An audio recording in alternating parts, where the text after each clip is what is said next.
Vous écoutez présentement le son international du Grand Prix Air Canada de Montréal. You're now listening to the international audio feed from the Montreal Air Canada Grand Prix.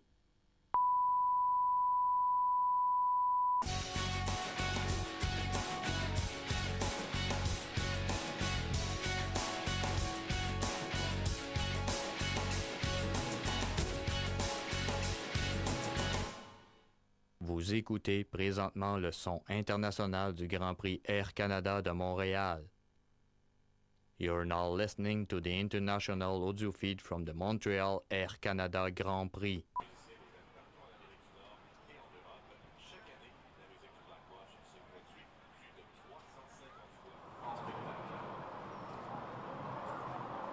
And as you just mentioned, the World 22nd performs over 300 times a year. And just incredible that this unit has been on for so long, it's still so active in the Canadian and cultural events and parades, especially here in the Air Canada Grand Prix. As it is now exactly 12 noon in Montreal, welcome again to the Air Canada Grand Prix. We are now just a half an hour late from the opening of the pit lane, and once again, great to see a huge crowd on hand. It's become an annual tradition here. Great event was dating always thanks to you, the fans who support us year after year after year. Yet another sold-out crowd just packed here in Joe again as we stand by and countdown towards the 12:30 hour at the beginning of the open pit lane. When the pit lane opens at 12:30, cars to go out. They have the choice to either go back into the pits and do the adjustments, or they can also go on the track and do a few more laps. So drivers who also their cars are able to do several laps of the circuit, but they must pass through the pit lane and then go back out. At 12:45, the pit lane is closed, and if any cars are still stuck in the pits, they will have to start the race from the pit lane. So always worth watching, but we are hoping that all drivers will find their spots on the grid in time for the pit lane closing at 12:45.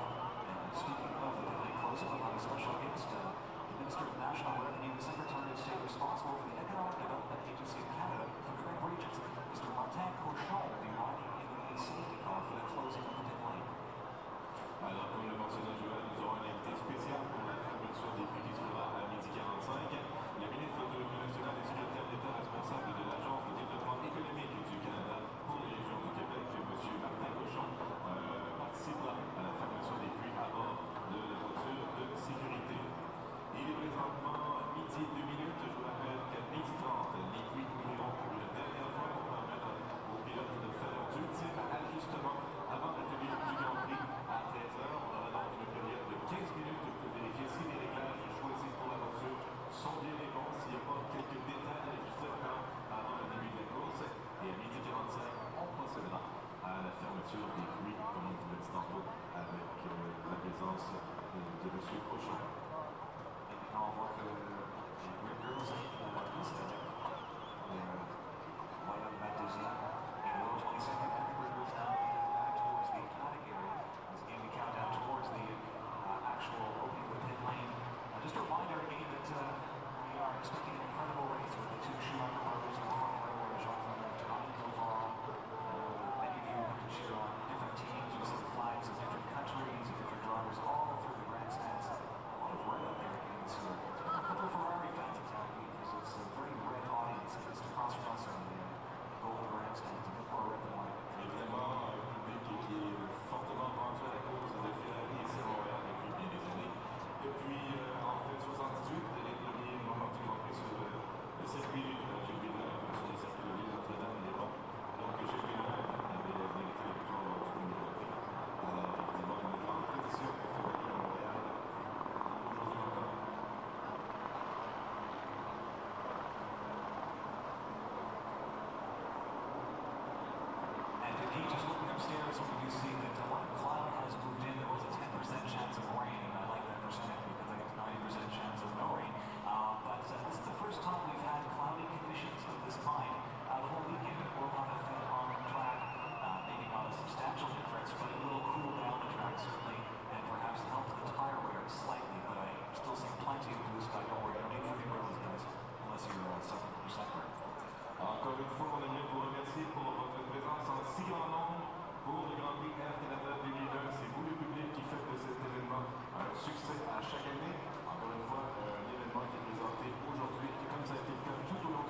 Alors on peut maintenant jeter un coup d'œil, si vous le voulez bien, au fait saillant de la course du Grand Prix Air Canada 2000.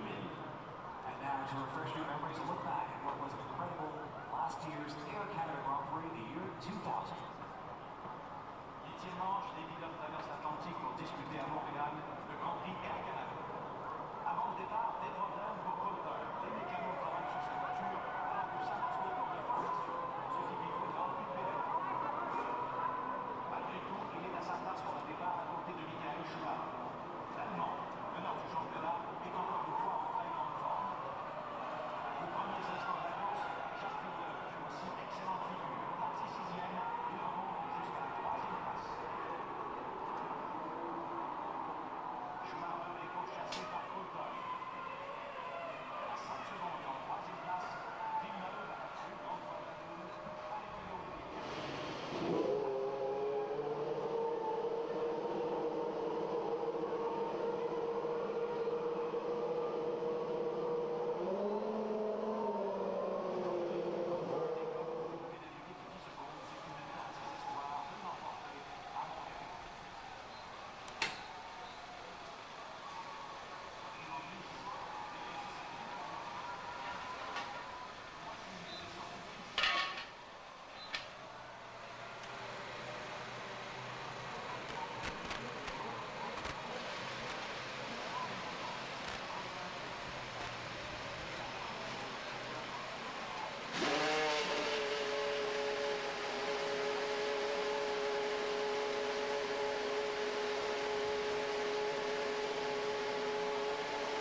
those rumble strips and slammed into the wall.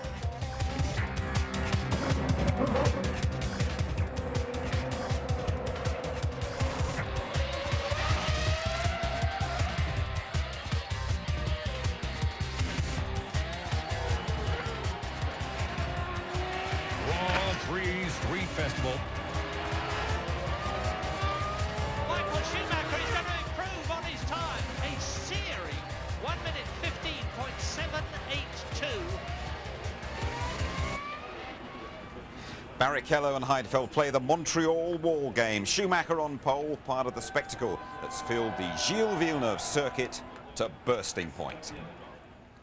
Hello there. The Canadian Grand Prix is the country's biggest single sporting event. The love affair with Formula One in this part of the world shows no sign at all of cooling off. We have a sellout. 110,000. The weather just about perfect. And perfection sums up world champion Michael Schumacher at the moment. He's on pole. He leads David Coulthard by 12 points. Coulthard has never won here. Schumacher going for victory number 5. Barrichello shaken, but okay after that qualifying smash. Ralf Schumacher's Williams starting alongside his brother on the front row. Villeneuve, despite massive local support, he was out-qualified by teammate Olivier Panis, and Panis has gone quickest in morning warm-up. Tony Jardine and Mark Blundell are with me. Welcome both. Very much like Monaco, Mike, make a mistake here, Mark. This circuit will bite you. Yeah, you're right, Jim. This is tough on cars, tough on drivers, and lots of concrete. But it's a turning point in the season, this race. Always has been, it will continue to be. Tony, I think we've been here 5 times, and just about every time that magnetic champions wall has claimed high-profile victims. Just keeps jumping out at them, doesn't it? But it really is an amazing place. It is quite a dangerous track, and as Mark said, it's half street and half ordinary circuit. But, you know, exemplified, I think, in 97. As you see, he was second here in 96. Jacques Villeneuve, desperate to win at home, go one better. This turn 15, the infamous one, and there it says, welcome to Quebec, and Quebec's most famous sun, straight into the wall, and he bashes himself on the head. What a mistake. What did I do? He overdrove. Why is it called the Champions Wall? 1999. Damon Hill off into it. All the dirt was being dragged across the inside of the circuit, and then, most famously, world champion, double world champion at that time, Michael Schumacher, he bit into the concrete on the outside, most uncharacteristic. And then again, amazingly, following them, Jacques Villeneuve did it all over again. Unbelievable. And he was just as upset this time around, and he does overcompensate here. Sort of quiet year last year, wasn't it? And we thought they might have sorted it out. Qualifying yesterday, and Messrs Barrichello and Heidfeld got that experience. Yeah, well, Schumacher did say clean your act up. They did do that, but they've put in these new curbs on the inside, and Rubens Barrichello suffering there, trying to get a really quick lap, taking too much curb, and the car getting airborne, losing adhesion. Look at that inside front, way up, cocking its wheel. Unluckily, it goes in rear first as it slides, and a lot of the energy absorbed, but the front wheel staying on there intact, and the tethers doing their job. Rubens, who crashed earlier this year in Brazil, which was a bad race for him. And it's not like him to crash, nor is it like it for Nick Heidfeld, but he said, I was playing catch-up. He went in more front three-quarters there, slightly more dangerous angle for young Nick. Saw how his head was rocked around, but the energy absorbed there. Look at the battering he takes there, bang, bang, from side to side on the cockpit, and the absorption all working very well. Mark, if you look at the rest of qualifying, no problems at all for Michael Schumacher. He did barely half a dozen laps and left them all trailing. Very impressive. Michael Schumacher at his best, the world champion here. Puts a sensational lap together. As a race driver, you always pull one of these laps out now and again, but he seems to do it so easily. And he made everybody else just look stupid at the end of the day. He was half a second clear of the whole pack. Brilliant effort then, and younger brother Ralph is alongside him on the front row, despite Williams saying we're coming here and adopting a conservative setup. Didn't look conservative in qualifying, did they? I mean, Ralf Schumacher, sensational lap as well. 16.297, strong second place on the grid there. And this is going to be a tough deal for the people behind him. That BMW engine is very strong. To get by him is going to be very, very tough. One of those people behind him, David Coulthard, he underperformed, he felt, in qualifying, but a late dash took him into 3rd place. The car's not really been suited too much to the track at this point, and normally DC with the McLaren has been very strong. But he did pull a nice lap out at the end here, at the front of the traffic. this race is important. He has to win this to keep himself contention for the World Championship. Okay, right then, Tony, take us through the grid. Well, Michael Schumacher, sixth pole of the year. He looked absolutely serene, but the brothers together for the first time since Brazil, filling that front row. And then David Coulthard, he has to hope that his software talks to the engine, he gets off the line okay. Truly, he was sent to Parc Fermé early. It reckoned he could have got third. Barrichello, we know about his crash. Panis, best BAR grid this year, and he's ahead of Villeneuve. Räikkönen, brilliant in seventh place, his first time here. Hakkinen, his fellow Finn, struggling.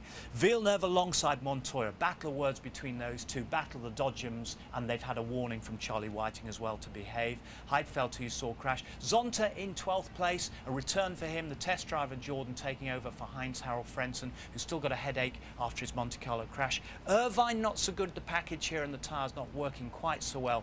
Fisichella struggling in 18th place alongside Benaldi there. And 20th for Button.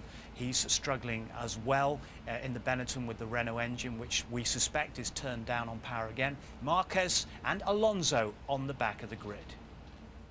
We knew after the morning that we will be very competitive, so we were. First run, we immediately set the pace, and I was surprised that it got so tight when Ralph did his lap, especially from Ralph's side. I didn't expect him to be so close to us, but then we were able to improve and had a safe position. Congratulations, Ralph, alongside your brother again.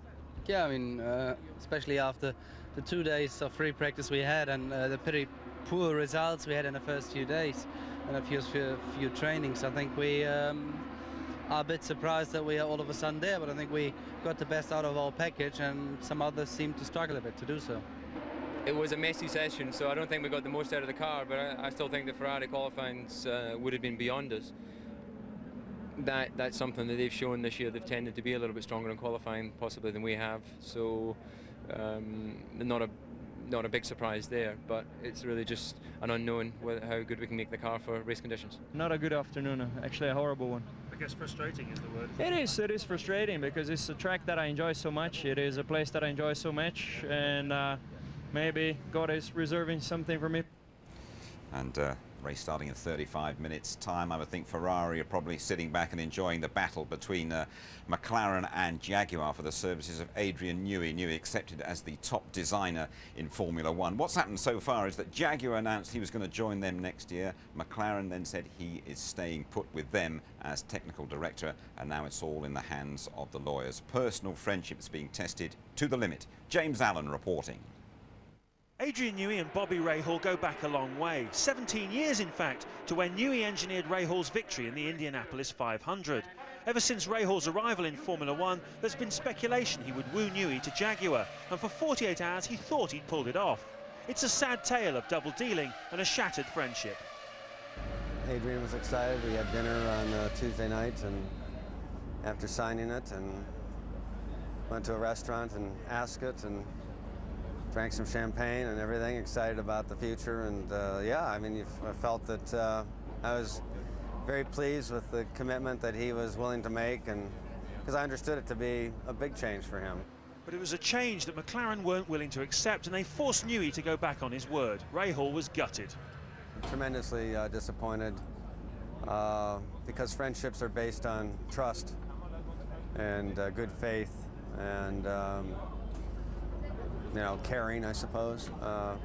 But in the world of Formula One, those attributes don't have a lot of relevance or credibility, obviously.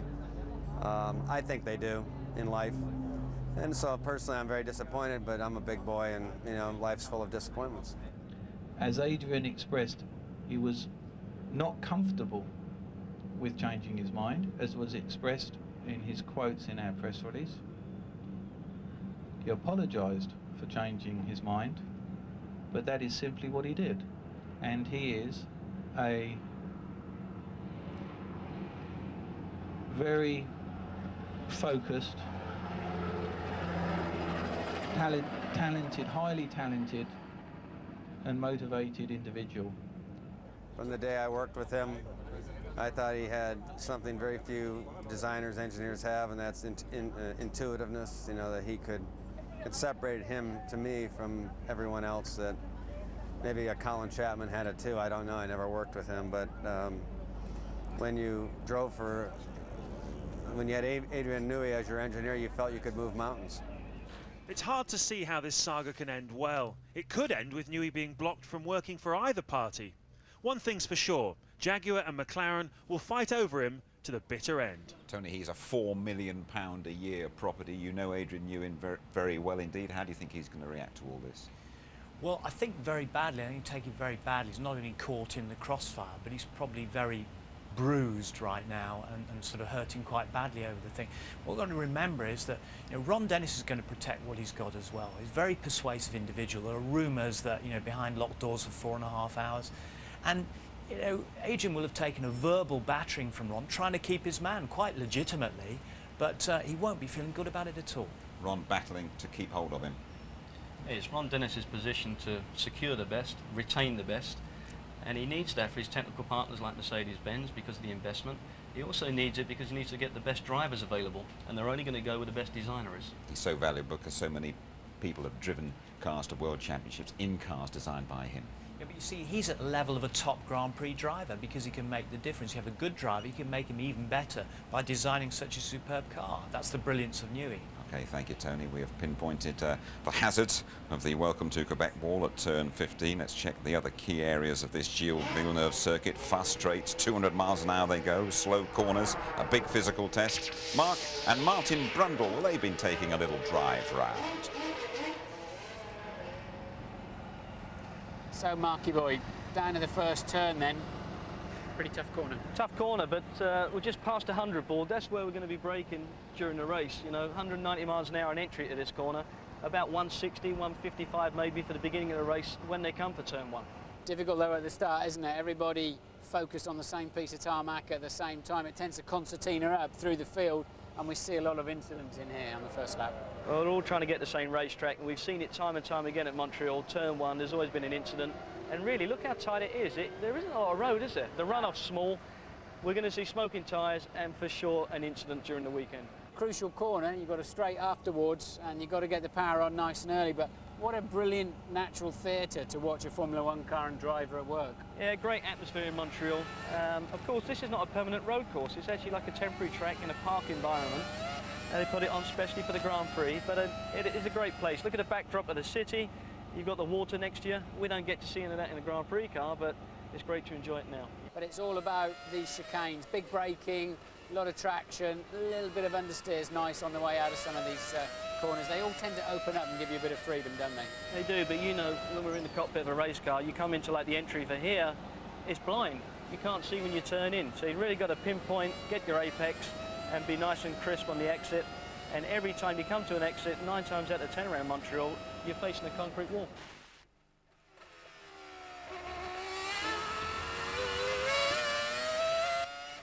So the hairpin, 190 miles an hour down to first gear and just 40 miles an hour. Great place for overtaking, Mark. Yeah, for me, Martin, this was the only place you could overtake, but not without incident. You remember the Villeneuve and the Schumacher deal? Yeah, Ralph being rear-ended by a very optimistic move from Villeneuve. That was in the rain, but in any conditions, this is a slippery racetrack, isn't it? Well, harsh winters. I mean, it's a great day today, sun, but look at the racetrack here. Look at the splits. Gets very bumpy as well, and it's all about winter, 4 or 5 inches of snow in Montreal.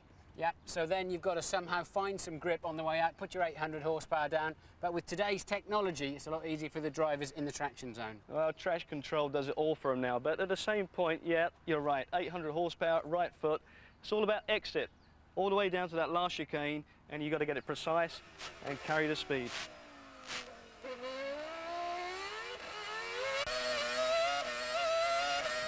So the final chicane, fastest part of the racetrack, 200 miles an hour down to about 70 or 80, third gear. New improved curbs for this year, hey? Brings tears to your eyes, I would imagine, Marky. Well, I tell you, a modern day Formula One car and these are not made for each other by any means. And the big issue is going to be, if you collect one of those at the beginning, it's going to launch the car, you're going to end up over here, and what do we have? Concrete wall.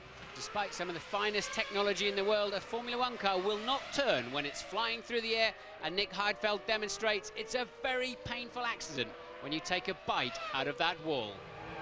A bit like a ski jump, those curbs, Mark, aren't they? Well, to give you an idea of what we just saw in the film there, this credit card here, those curbs are as big as that. But what you've got to remember is that those cars travelling at 150 miles an hour, they've only got 10 millimetres of ride height. 10 mil, credit card, doesn't go. Listen, I hope you keep on the straight and narrow next weekend at Le Mans. Both you and Martin driving there. Good luck. How are you going to go? I think we'll be fine. I'm in the MG, Martin's in the Bentley, so side by side until the finish. You can tell us all about it in a couple of weeks' time anyway. Now then, Michael Schumacher's 4 victories here, making the most successful driver in the history of the Canadian Grand Prix. You want to find out a bit more about what's happened here over the years? Well, Murray Walker has seen the lot. Since 1978, the Canadian Grand Prix has been held at Montreal on a superb 2.7-mile circuit which circles a man-made island in the St. Lawrence Seaway. It's a superb setting with the high-rise buildings of the city in the background, and it's renowned for really exciting racing. 1978, which was my first full year of Formula One commentary, was also Montreal's first Grand Prix, and it saw Canada's hero, its very own Gilles Villeneuve, win for the first time in a Ferrari. A very heady mix. Villeneuve wins, and 100,000 cheering Canadians go wild with delight at the first ever Grand Prix win by a Canadian in, of all places, Canada. 1979 was a real thriller, a race-long duel between Australia's Alan Jones and Gilles Villeneuve. It was Williams versus Ferrari, nose to tail all the way for 70 grueling laps until Jones managed to squeeze through. Villeneuve is seeing Jones in his mirrors all the time as they come down to the hairpin to take another lap, and Jones is through. Jones closes right up on Villeneuve. He's got the inside line, they touch, and Villeneuve drifts out wide, and Alan Jones is in the lead at 2/3 distance. And Jones kept in front to win by a mere 1 second. Alan Jones wins the Canadian Grand Prix. 2 years later, Gilles Villeneuve was tragically killed in Belgium, and Canada's misery was compounded by the horrific death of Riccardo Pelletti at the 1982 race. But then the 90s, and in 91, Nigel Mansell, waving to the crowd on his last lap, threw the win away as his engine revs died. He's stopping! Nigel Mansell, just a few hundred yards from the flag on the last lap. He's stopping, he's banging his steering wheel in frustration. Something has happened. It looks as though he's out of the race. 1992, Mansell in the wars again as he tried to pass Senna's McLaren. There's a spin, and that is Mansell. Mansell spun. Well, this is terrible for the British driver. He's going right. He looks as though he's out of the race. Then in 1995, the most emotional win of all, when Jean Alesi took his only Formula One victory in Ferrari number 27. Gilles Villeneuve's team and number. Canada went mad. Jean Alesi wins the Canadian Grand Prix to euphoric applause all the way round. Everyone will be delighted. Real emotion and happiness. Alesi absolutely overjoyed, and he's every reason to be. 1998 saw one of the sport's most spectacular crashes. At the start, Alex Wurz outbraked himself, and chaos. Schumacher second. Schumacher has passed Mika Häkkinen already, and is going for the lead, and off goes. Now they're going to stop the race, no doubt about that at all. Just look at this replay as Wurz barrel rolls out of contention. But for seeing top men get it wrong, 1999 was the year. 3 world champions, Damon Hill, Jacques Villeneuve and Michael Schumacher, all lost the plot at the chicane. And Michael Schumacher is threading his way through the field. He's Schumacher out of the race. Michael Schumacher slams out of turn 13 into the wall. And with 3 potential winners out, the race was gifted to the McLarens. Michael Schumacher's won 4 times in Canada, more than anyone else, and he's on a roll this year. Can he do it again? Well, he's got to be favourite, but in Montreal, you never know. Great memories, Murray. Thanks for that. By the way, if you're a budding young commentator, that means under 18, you fancy being the Murray Walker of the future, check out the competition on the ITV F1 website. The winner gets to meet Murray later in the year. Make your weekend a total blast. That is the Montreal message. The locals say the summer starts when the Grand Prix comes to town. We'll be talking to that fella, David Coulthard, World Championship contender. We'll also hear from course expert Giancarlo Fisichella. And when you rejoin us, there is Martin Brundle's Grid Walk 2.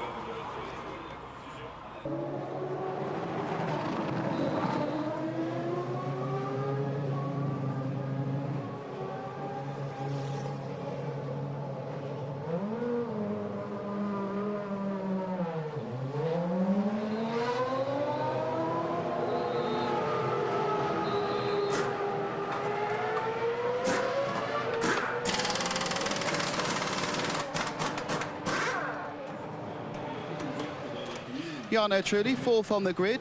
You've had some problems in the past that first corner, but does starting this far forward mean it shouldn't be an issue?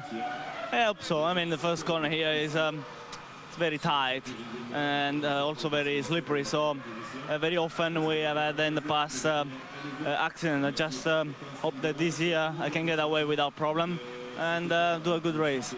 I think most people are worried about both the tyres and the brakes. Are you going to have to be driving at 90% for most of the race?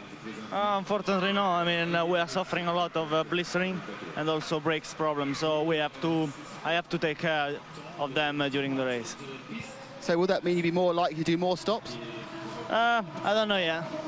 Thanks, Jarno.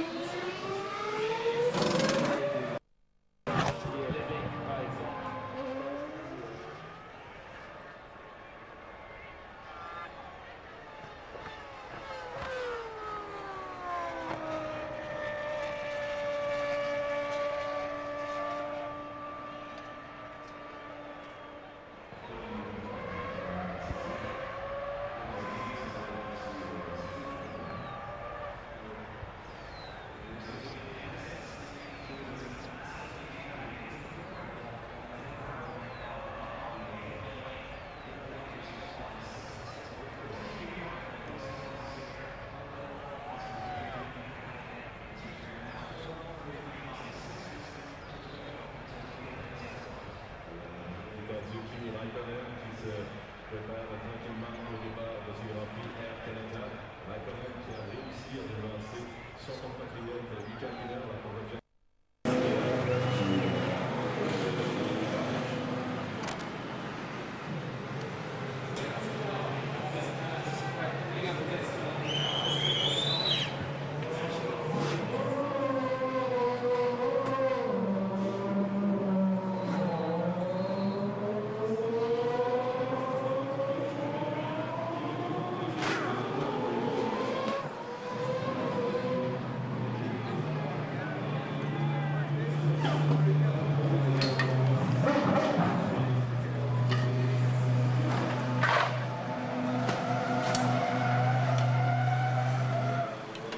Nick Heidfeld, first, have you had any adverse reaction to your big accident yesterday?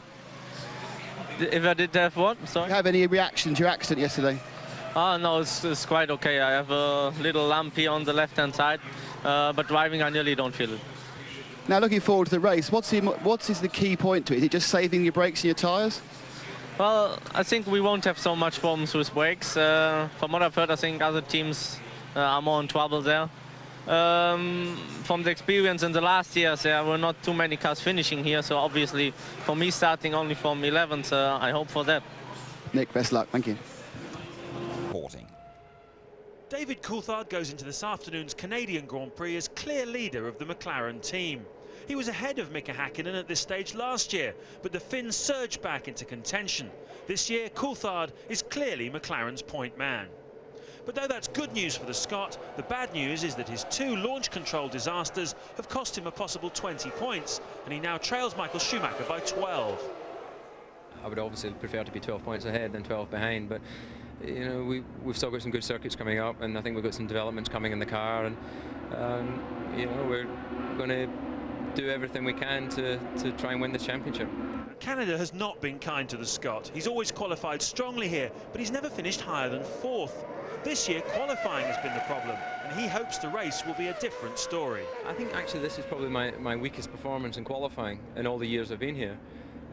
Last year, if you remember, Michael and I were separated by less than half a tenth, and it was a genuine battle. Here, I just haven't been entirely happy with the car, even when we were at the front of the times. you know, when I was talking with Ron this morning, I was saying, look, we've still got work to do. We're still not quite where we need to be, and that's proved to be the case. And maybe this year not being quite as quick in qualifying will mean we have a reliable car and everything will work, and I'll do my job and we'll come through and win it. After McLaren's recent problems on the start line, Coulthard's motto this weekend is to finish first. First you must start. He will use launch control today though, and he has one objective. Our goal is to try and win the race, and then you sort of review your weekend thereafter. But I still think we have a quick race car. We think that we have potential for good strategy, and tyres might be an issue, but obviously Michael and I are on the same tyres, so we should have similar problems if we have them.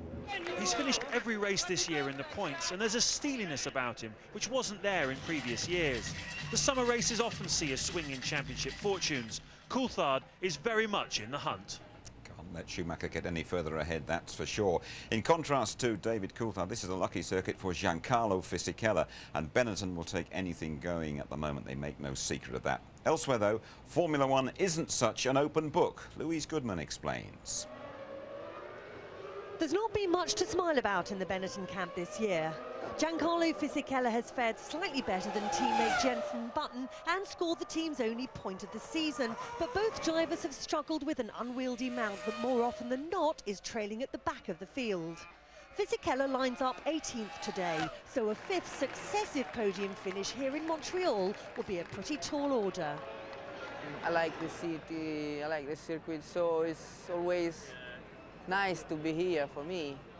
But this year we have to be realistic, and I think get on the podium is going to be very difficult. At the moment, my job is just to be quicker than my teammate. I'm doing very well, but I'm sure Jenson is going to be quicker at the end of the season. Your contract with Benetton expires at the end of this year. What do you see for your future? I'm quite confident to be still here even next year. It's my target, because Renault is back to win, and if it's not this year, it's going to be the next year, hopefully. Sorry sir, team personnel only. Formula One has come in for criticism this weekend for giving the locals the cold shoulder. The traditional track open day was cancelled by the race organisers, who cited the growing tendency amongst the teams to erect screens around their garages as the reason for the lockout. It's done nothing to dispel Formula One's elitist image. It's great to be on top of a pyramid, but the pyramid is as high as the base is wide. And if we don't take the fans' position into consideration, eventually I think we will lose them, and Formula One will lose at the same time. The teams claim the cover-up is necessary to protect their technology from prying eyes and industrial espionage. It's a vicious circle. I agree that the teams must be open to all the people who come, but not at the cost of losing all your technology. So somewhere along the line we're going to have to do something to control it, and I'm sure that's on the way. It will happen now because everybody's talking about it. A lot of people spend their hard-earned money and you know, dedicate their lives to following the sport, and yet you just can't abuse that, or you can't just take that for granted. I think you have to. We are entertainment. Let's have a word with Mark Blundell about that. Mark, you raced in Formula One, you went to Champ Cars, you're now back around the Formula One business. Is F1 a bit precious? Well, it's changed a lot, but at the same point, if you're spending $250 million, you know, would you give away your trade secrets to your competitors? Of course you wouldn't. But the downside's for the fan, and that's the big difference between American racing and Formula One. F1 will have to address it at some point. Okay, well, no shortage of fans here, as you can see. The circuit, we're on a man-made island in the St. Lawrence Seaway, side of the rowing basin for the 1976 Olympic Games. Let's join Louise. She's delving away behind the scenes. Unusual setup here in Montreal. If you look through to the back of this Jaguar hospitality area, you can see the Olympic rowing lake, which Jim was just referring to. It's quite good for fishing by all accounts, although it's not quite as glamorous as the Monaco harbour. In fact, all of the facilities here are a wee bit substandard by Formula One standards anyway. The teams don't have their multi-million-dollar motorhomes. This is a flyaway race. they've all stayed back in Europe, so they have to make do with these glorified camper vans instead. And they don't have the luxury of their race transporters either. If I just take you across this walkway, we can have a quick peek into the back of the Jaguar garage. As you can see, it's all a wee bit crowded in here. These are the packing cases that the teams will bring the equipment out to the races in. Now, this area is normally a hive of activity. It's a bit quiet at the moment. That's because all the action is taking place through that garage and out on the track. And I think Martin Brundtle's there right now. Thanks, Louise, and welcome to the grid. We're in the middle of the grid today. Nick Cage, the actor, and Jim Carrey, the actor too. They're on the grid, but they're heading up the posh end. I thought we'd go down the second half of the grid today. There's a lot of interest going on. Villeneuve here, alongside another Indy 500 winner, Montoya. Great timing there for the air display. The two side by side. There's been some amazing words between them. Apparently, Montoya making some pretty awful comments to Villeneuve. Villeneuve had him by the throat. I tried to speak to Juan Paulo. He says, I know what you want to talk about, and I don't need to talk about it today. And that's fair enough, because he wants to get his head into gear. But, you know, what's the philosophy down the back end of the grid? How do these people approach the Grand Prix? And often we spend our time up there. Let's see if we can get a bit of an idea of what's going on down here. And Frentzen having, well, Zonta, of course, taking over Frentzen's position. We've got an arrows down here. Let's have a word with Tom. We saw plenty of the arrows in Monaco, of course, with the... Tom, have you got a couple of minutes? So, we're just interested. We're talking about the second half of the grid. What's your philosophy, Tom? Do you go about this motor race thinking, how do we win it? Or are you racing the people immediately around you? How do you go about today? Well, you've got to try and figure out how you can race the ones that are around you and just in front, so you can get in the tail end of the points. So you had a lot of aggro in Monte Carlo. They took your front, that extra front wing you had off. You were pretty angry about that. Yeah, because it complied with the regulations perfectly. We had it approved beforehand, and it was just taken off as a whim, really, by the organisers. But anyway, that's Monaco, and it's behind us now. So Bernoldi, there was a lot of fuss about that, and Coulthard, do you really think he should have held him up so long? Don't you think he actually compromised his own race too much in the end? No, I don't think so. I mean, you're Coulthard's manager, so you'll obviously think that that we should have let David pass. But at the end of the race, if David had finished 6th and Bernoldi 7th, how was he going to feel? You know, David was at the back of the grid because his car had a problem, and they were fighting for 15th place, and that was it. And if you look at the stats, no matter what happened, David would never have finished any higher than he did in the race. Yeah, I agree, because he'd have only caught other people up in front of Bernoldi. But anyway, let's hope we have a more fun day today and less aggro, Tom. Thanks for talking to us. Let's wander a little bit further along. Now, here's a little bit more aggro. De La Rosa, the top Jaguar driver this weekend. He's already in the car, of course, holding up Eddie Irvine on his final qualifying lap, and Irv the Swerve not at all happy. Let's have a word with his manager, Zanarini. Zana, is your man happy? A little bit happier today after, you know, the warm-up this morning. Found out what went wrong yesterday. So a little bit of regret because we are starting from the back, but hopeful for the future, huh? Okay, so he's still confident he can do something. Thanks for talking to us. Let's have a quick word with Jackie Stewart, finally. Jackie, if I can stop my... and we can turn around here. Jackie, you're with the Jaguar team, of course. What do you think the chances are from right back here? Well, I mean, the biggest chance is staying out of trouble in the first corner, Martin, as you know. It's the wrong place to be for the sort of incident that normally occurs here in Montreal. A lot of business up front. You could easily get involved in a lot of damage. Okay, who do you think is going to win this race, Jackie, finally? I think Michael Schumacher's dominated all weekend. If his car stays together, the only guy that can compete is David Coulthard. Okay, thank you, and back to you in the studio. There he is, Michael Schumacher, odds-on favourite to win here today, as Jackie Stewart has just pointed out. The first corner here in Montreal can be a little horror, and today we have to factor in an extra ingredient, that is launch control. David Coulthard starting behind the Schumachers, and David Coulthard really needing his best Montreal drive ever.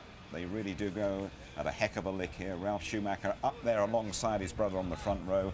They'll hit speeds of 200 miles an hour, and the wall beckons the careless at turn 15.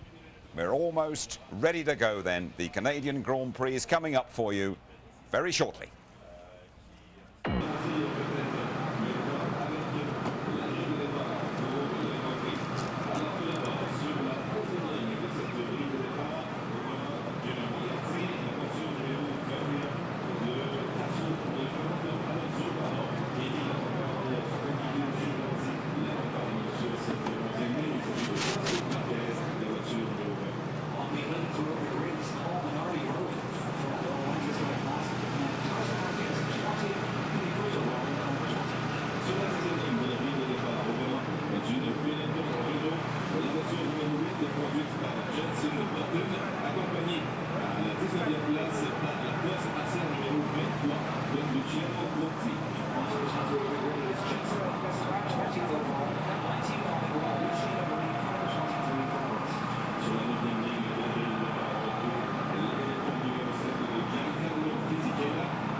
We're approaching the halfway stage in F1 2001. The Canadian Grand Prix has a lovely habit of producing great dollops of drama. Enjoy the race now in the company of Martin Brundle and Murray Walker. And what a fabulous, fabulous sight that is. An absolutely unique Grand Prix location. The Ile Notre Dame here in the St. Lawrence Seaway. And the great hero of Canada, Gilles Villeneuve, whose son Jacques is starting here from 9th position on the grid. Well, this weekend so far has been dominated by a lot of nasty politics and a lot of unpleasant words between some of the drivers, but now it's the race, and here are some points to establish. This circuit is a car breaker. If you can go the distance here, you're doing well. Brakes take a terrible hammering. Tyres, well, Ralf Schumacher there, second on the grid, is on the harder compound Michelin. He thinks that's an advantage. Michael Schumacher, his brother alongside him in pole position, is on the softer Bridgestones. We'll see. David Coulthard there in 3rd position on the road. This is a circuit where you can overtake, but let's hope there's not too much of that at the first corner here, because that's the one where there is so often trouble. Tremendously close here this morning in the final half hour of the warm-up. There was just over 1/10 of a second, listen to this, just over 1/10 of a second covering the top 6. Incredible. Jordan going well. Ricardo Zonta returning to Grand Prix racing with Heinz-Harald Frentzen out after his crash at Monaco, 3rd fastest this morning. The McLarens 2nd and 5th, the Ferraris 6th and 8th. Does that mean they're on a 2-stop strategy? We know that Eddie Irvine, 15th on the grid there, and the Jaguar on the softer compound Michelins is on a 1-stop strategy, so we can expect to see him sprint through the field. The opening lap or two is going to be sensational. Well, of course, we've seen many accidents here going into that first corner, and it's just fast enough to build up serious head of speed, as we've said. And then all hell breaks loose as they all point at the same piece of tarmac. I think it's a better than evens chance Ralf Schumacher will be into the first corner first. Watching their practice launch control, and we saw them back in Austria, both Williams absolutely flying off the grid. But Michael seemed better this morning. Coulthard also getting some good launch control starts in, so even Stevens, but I think Ralf may just have the edge down to that first corner. He's on the Michelins, of course, the harder Michelin, and there is a story in the paddock that they tend to fade away a little bit for a few laps. We've heard that before, but when we've seen that Williams out front, it tends to march on. For sure, the Bridgestones are blistering, but the drivers are not aware of it until they come in the pits. They're not losing time on it, but can they do a full 1-stopper late into the 40-odd laps into this race and get away with blistering rear tyres? Little heat bubbles in the rubber, it bursts open. Normally you feel a vibration, you lose grip, but the drivers have not been feeling that. But this also, Murray, is about brakes. It's a very heavy braking circuit, some new braking systems out there, even this weekend on the grid, and I think brakes are going to play a key part in the later stages of this race. I noticed that 2 or 3 of the teams, Sauber and Jordan amongst them, are copying this magic braking system that Ferrari have had on the front of the cars since the season began. And they're certainly going to need it here, as you rightly say, because the brakes take an enormous hammering. I remember Heinz-Harald Frentzen a couple of years ago, very well placed in the race, went out in the closing stages when he went into, guess what? Yes, the wall that you have seen so many of them crash into. And we saw Trulli's tyre blankets coming off. He's electing to start the race on scrub tyres. Brand new rears then look for Barrichello, and rather tatty looking fronts, and it'll take a couple of laps for that the rolled up rubber on the top of Barrichello's front tyres to come off, and that was the dark horse of the race. I think Panis in the PAR, and straight then on to Räikkönen. Räikkönen, the young Finn, out-qualifying the double world champion Mika Häkkinen, fellow countryman, and they're in 7th and 8th position. Flew perfect organisation and timing. There is 8 seconds to go, and then you will see them get away on the formation lap around this 2.7 mile circuit. That's it, 1 o'clock local time, away they go, and you'll see this magnificent circuit. You've heard Martin, and here he is again. Sorry, 2 PARs, very slow away there. Panis, one of them, will they be able to stay in the pack? I think they have just done. So the PARs slow to get away, but they've stayed within the pack, Murray, so they can rejoin their original grid position. Yeah, and let's not forget that McLarens have had launch control problems in the past, not once, not twice, 3 times. They said for the last race at Monaco they didn't expect a problem. They'd had 1,000 starts. Didn't help David Coulthard very much. He's confident here though. And Jarno Trulli there in 4th position in the Jordan Honda. 4 different constructors on the 2 front rows of the grid. Ferrari, Williams, McLaren and Honda. It could be an extremely open race. But I say again, to finish here is very good indeed. It's hot, it's not all that hot. The track temperature is 33 degrees, the air temperature is 24 degrees. I would say just about ideal circumstances for racing. But it's a very tough, unforgiving circuit.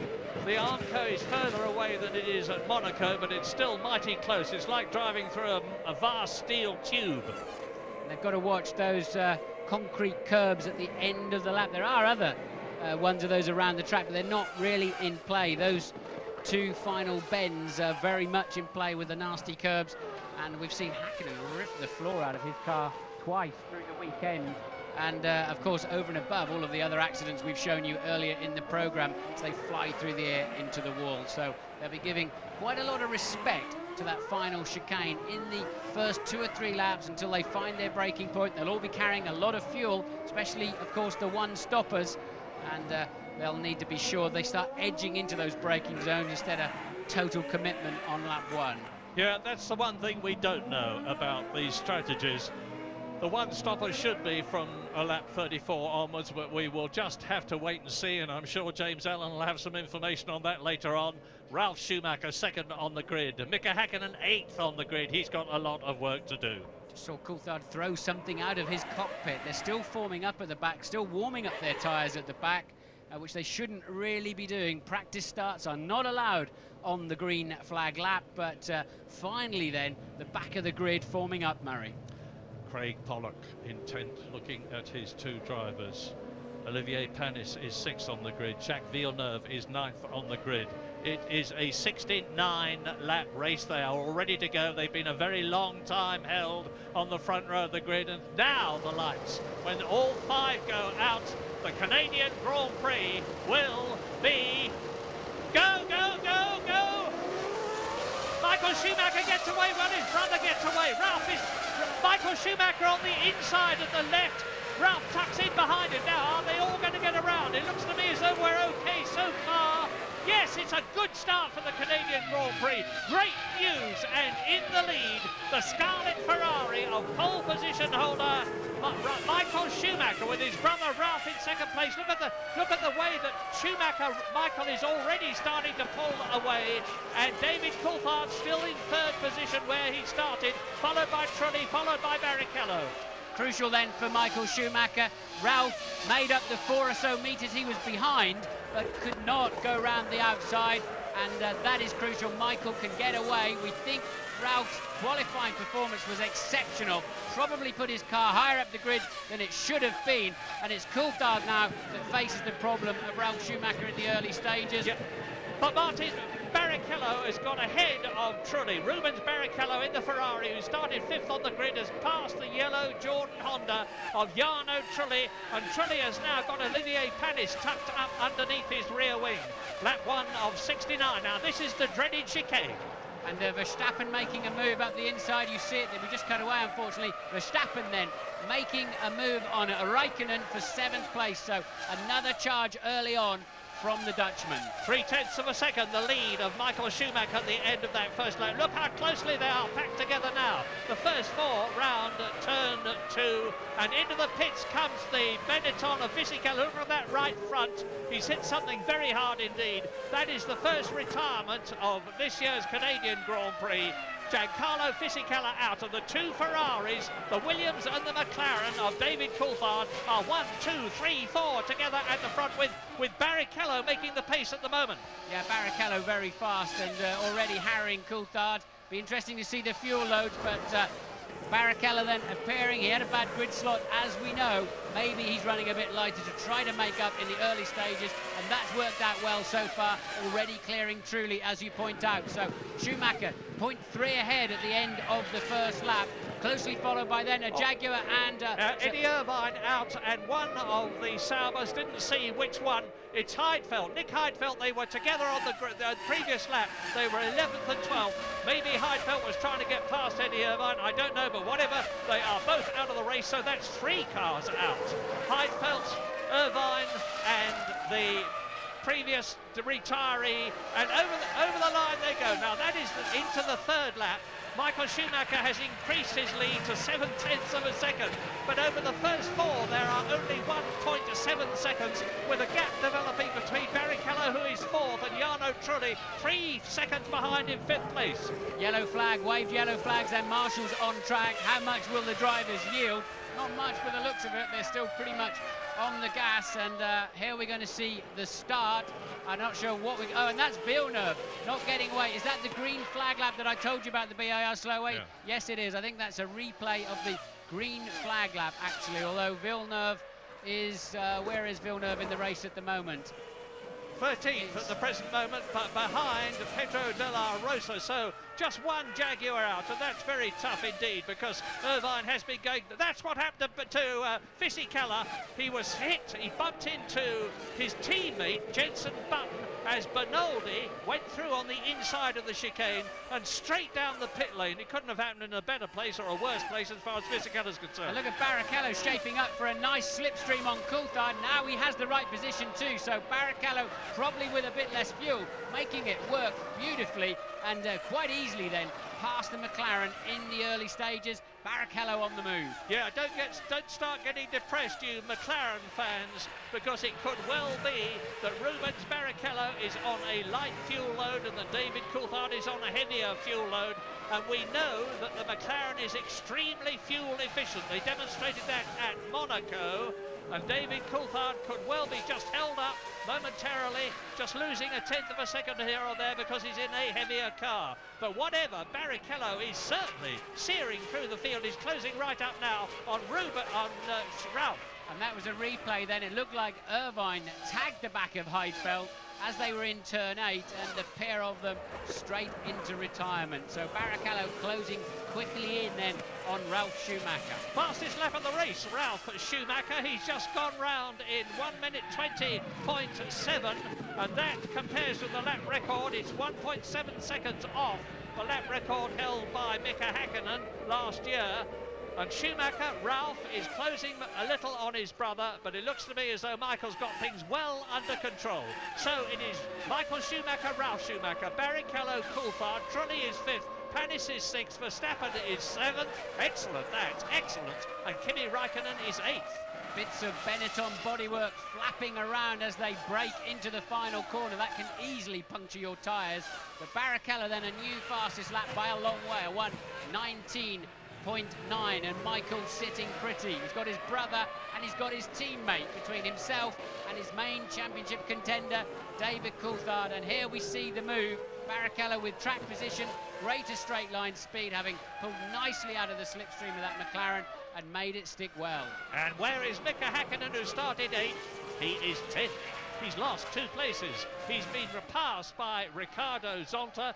Kimi Räikkönen, who started alongside and slightly ahead of him on the grid, is still in front. And it's still Michael Schumacher, Ralph Schumacher, and Barrichello pushing.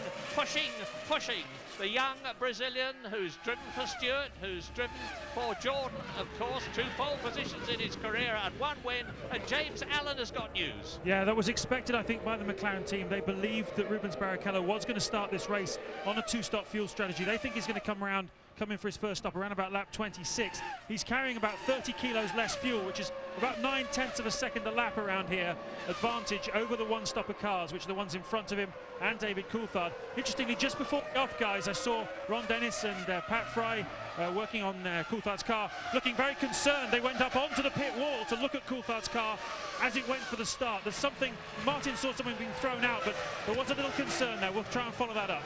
He threw something out, looked like a piece of tape or something from inside the cockpit, maybe a piece of padding. Hopefully shouldn't really affect his race. The problem for Barrichello is he needs to clear that Williams. If he's on a light fuel load, we're pretty sure that he is, and to make that pay off this afternoon, he needs to clear that Williams very quickly, because I'm sure his teammate will then let him through. Michael Schumacher will let him through if he's on a different strategy. And you're looking at Trulli, who is 5th, Panis, who is 6th, and Verstappen, I'm sure, is on a light fuel load in the Arrows. He's done that in the past. It looks to me as though he's doing it again. He's in 7th place. And that's Montoya getting extremely close to the back of Mika Hakkinen, 10th and 11th. Hakkinen, I saw in the background, getting very leery into turn 3 on the first lap of the race. That's why he slipped back down to 10th. Barrichello spins it. Sorry, Martin. Barrichello spins out as he tries to get past Ralf Schumacher. He's kept the engine running and through stream. That's Verstappen, who's just gone through. And behind him, Raikkonen and Zonta. It's a bad, bad blow for Rubens Barrichello. Curious how you can spin a car these days in a traction zone with traction control, Murray. Very unusual. I'll need to see a replay of that, because I was looking at the data computer up here, but maybe Barrichello clipped a curb or something. But surprising that he can. I haven't seen a car spin there for years, actually, on the way out of that corner, especially with traction control. Here we go then. Look, he comes off the inside of the curb. Yeah, just lights the rear wheels up. Yeah. So something awry there, I think, with the electronics. Well, he's down to 14th place now, behind Enrique Bernaldi, the man who caused all the controversy at Monaco by staying ahead of David Coulthard. But I tell you who I think is in a very strong position, and that's Ralf Schumacher. He is 1.1 seconds behind his brother Michael. I believe he's on a heavy fuel load, because he was only 10th quickest in the warm-up this morning. We know he's on the hard compound Michelins. We know they like the heat. The track temperature is now 33 degrees. Looking good for Ralf Schumacher, looking better for Michael Schumacher at the moment, leading on lap 7 out of 69. I think Jenson Button's got a stop-go penalty for jumping the start, Murray. Let's just have another look at that computer. 10-second stop-go penalty for car number 8. Jump start, and I believe that is Jenson Button. And the race order on lap 7, as we look now in the background at Rubens Barrichello. Here is Trulli, and he is followed by Olivier Panis, who's followed by Verstappen. There is the Arrows. Next one through after Verstappen is Raikkonen, and then behind Kimi Raikkonen, Ricardo Zonta and Mika Hakkinen. So we're on lap 8. We are over 1/10 distance already. Retirees, Fisichella out early, Irvine and Heidfeld had a coming together. So that is 3 retirements, and into the pit lane comes Jenson Button now for his 10-second penalty. It's not going to make much difference to the Benettons, to be quite honest, because after having had a dreadful 7 first races, except for just the 1 point in Brazil from Fisichella, they're not showing much better form here in Canada, and again we wait and wait for the improvement that they confidently say they're going to have in France, and that is 2 races from now. Lap 8 then. Michael Schumacher is now 1.4 seconds ahead of his brother, who is 4 seconds ahead of David Coulthard. But this race is going to go on like this until the pattern emerges with pit stops. Some people will be on a 1-stopper, which is usual here. Some will be on a 2, which is comparatively unusual, and we're on going to a break.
Out of the pit lane goes Jenson Button after his 10-second penalty.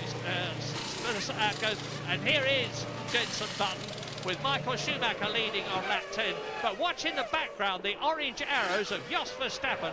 He's driving absolutely superbly in the Asia Tech powered car, and he is in 6th position. And look at the way he's pushing Olivier Panis in the white VAR, who is chasing Trulli in the yellow Jordan. And they are 4th, 5th and 6th. Now Verstappen coming out of the last turn so much faster than Panis. Going to go down the outside. Panis surely can close him off. We've seen Verstappen often running with a lower fuel load at the start of the race, and it makes him remember in Kuala Lumpur, where he was effectively virtually leading the race. But it doesn't pay off. You pay the price later on, of course, during the Grand Prix. While you're away, Alonso has dropped out of the race. Jenson Button has made his 2nd pit stop. The first was for a speeding penalty. The second was for a change of tyres, and I saw his mechanic pointing at the nose saying there is some damage too. Louise, what can you tell us? I'm going to have a chat with Giancarlo Fisichella 4 times on the podium, but it wasn't to be this time, was it? Yeah, unfortunately, Bernardi had a problem in the hairpins with his engine. I don't know what happened, it stalled or something like that. And in acceleration, I went on his back of the car and I broken my front nose. And then in braking for the last corner, Jenson overtook me, but he comes completely on my line, and there was no front nose and no front downforce. So when I went in braking, I just went on his car. Very sorry about that. Thanks, Giancarlo. Lap 12, the thing that's interesting me is the lack of progress of Mika Häkkinen in his terrible season that he was having. He started 8th, he dropped to 10th, he's now in 9th position. He can't get past Ricardo Zonta, who is 8th on his return to Grand Prix racing as a result of Princeton not being here. And this is Jacques Villeneuve in 13th position, and he is now chasing Barrichello in the Ferrari, who's threading his way up through the field after dropping down into 14th place with that spin. Yes, fastest man in the race earlier on, 19.9, was Barrichello. By the time he recovered across the various stretches of grass he made it into with the spin, he went down to about 14th or 15th. Bernaldi pitted, that led him through 1 place, and now he's passed Villeneuve for another, and already chasing De La Rosa down next in the Jaguar. So Barrichello once again making his way through the field. What's surprising me, Murray, in a way, is that Trulli is hanging on to 3rd place man Coulthard without too much difficulty and dragging Verstappen, Raikkonen, Zonta, Häkkinen and Montoya pretty much along with him. Yeah, we can't really draw any conclusions, as I keep saying, until after the pit stops. I'm surprised that David Coulthard is now nearly 10 seconds behind Michael Schumacher. Maybe that can be accounted for by a heavy fuel load on one and a lighter fuel load on the other. And the same thing, I suppose, could apply to Mika Häkkinen down in 9th place. But I've got a feeling that it's clutching at straws a bit as far as McLaren devotees are concerned. But Rubens Barrichello is certainly the quickest man on the track. He's just gone round in 1 minute 19.8, which is just 0.8 of a second off the lap record, which was held by Mika Häkkinen last year. And Barrichello closing right up now on Montoya. Barrichello is in 11th place. There is Verstappen in the orange arrows, chasing Olivier Panis.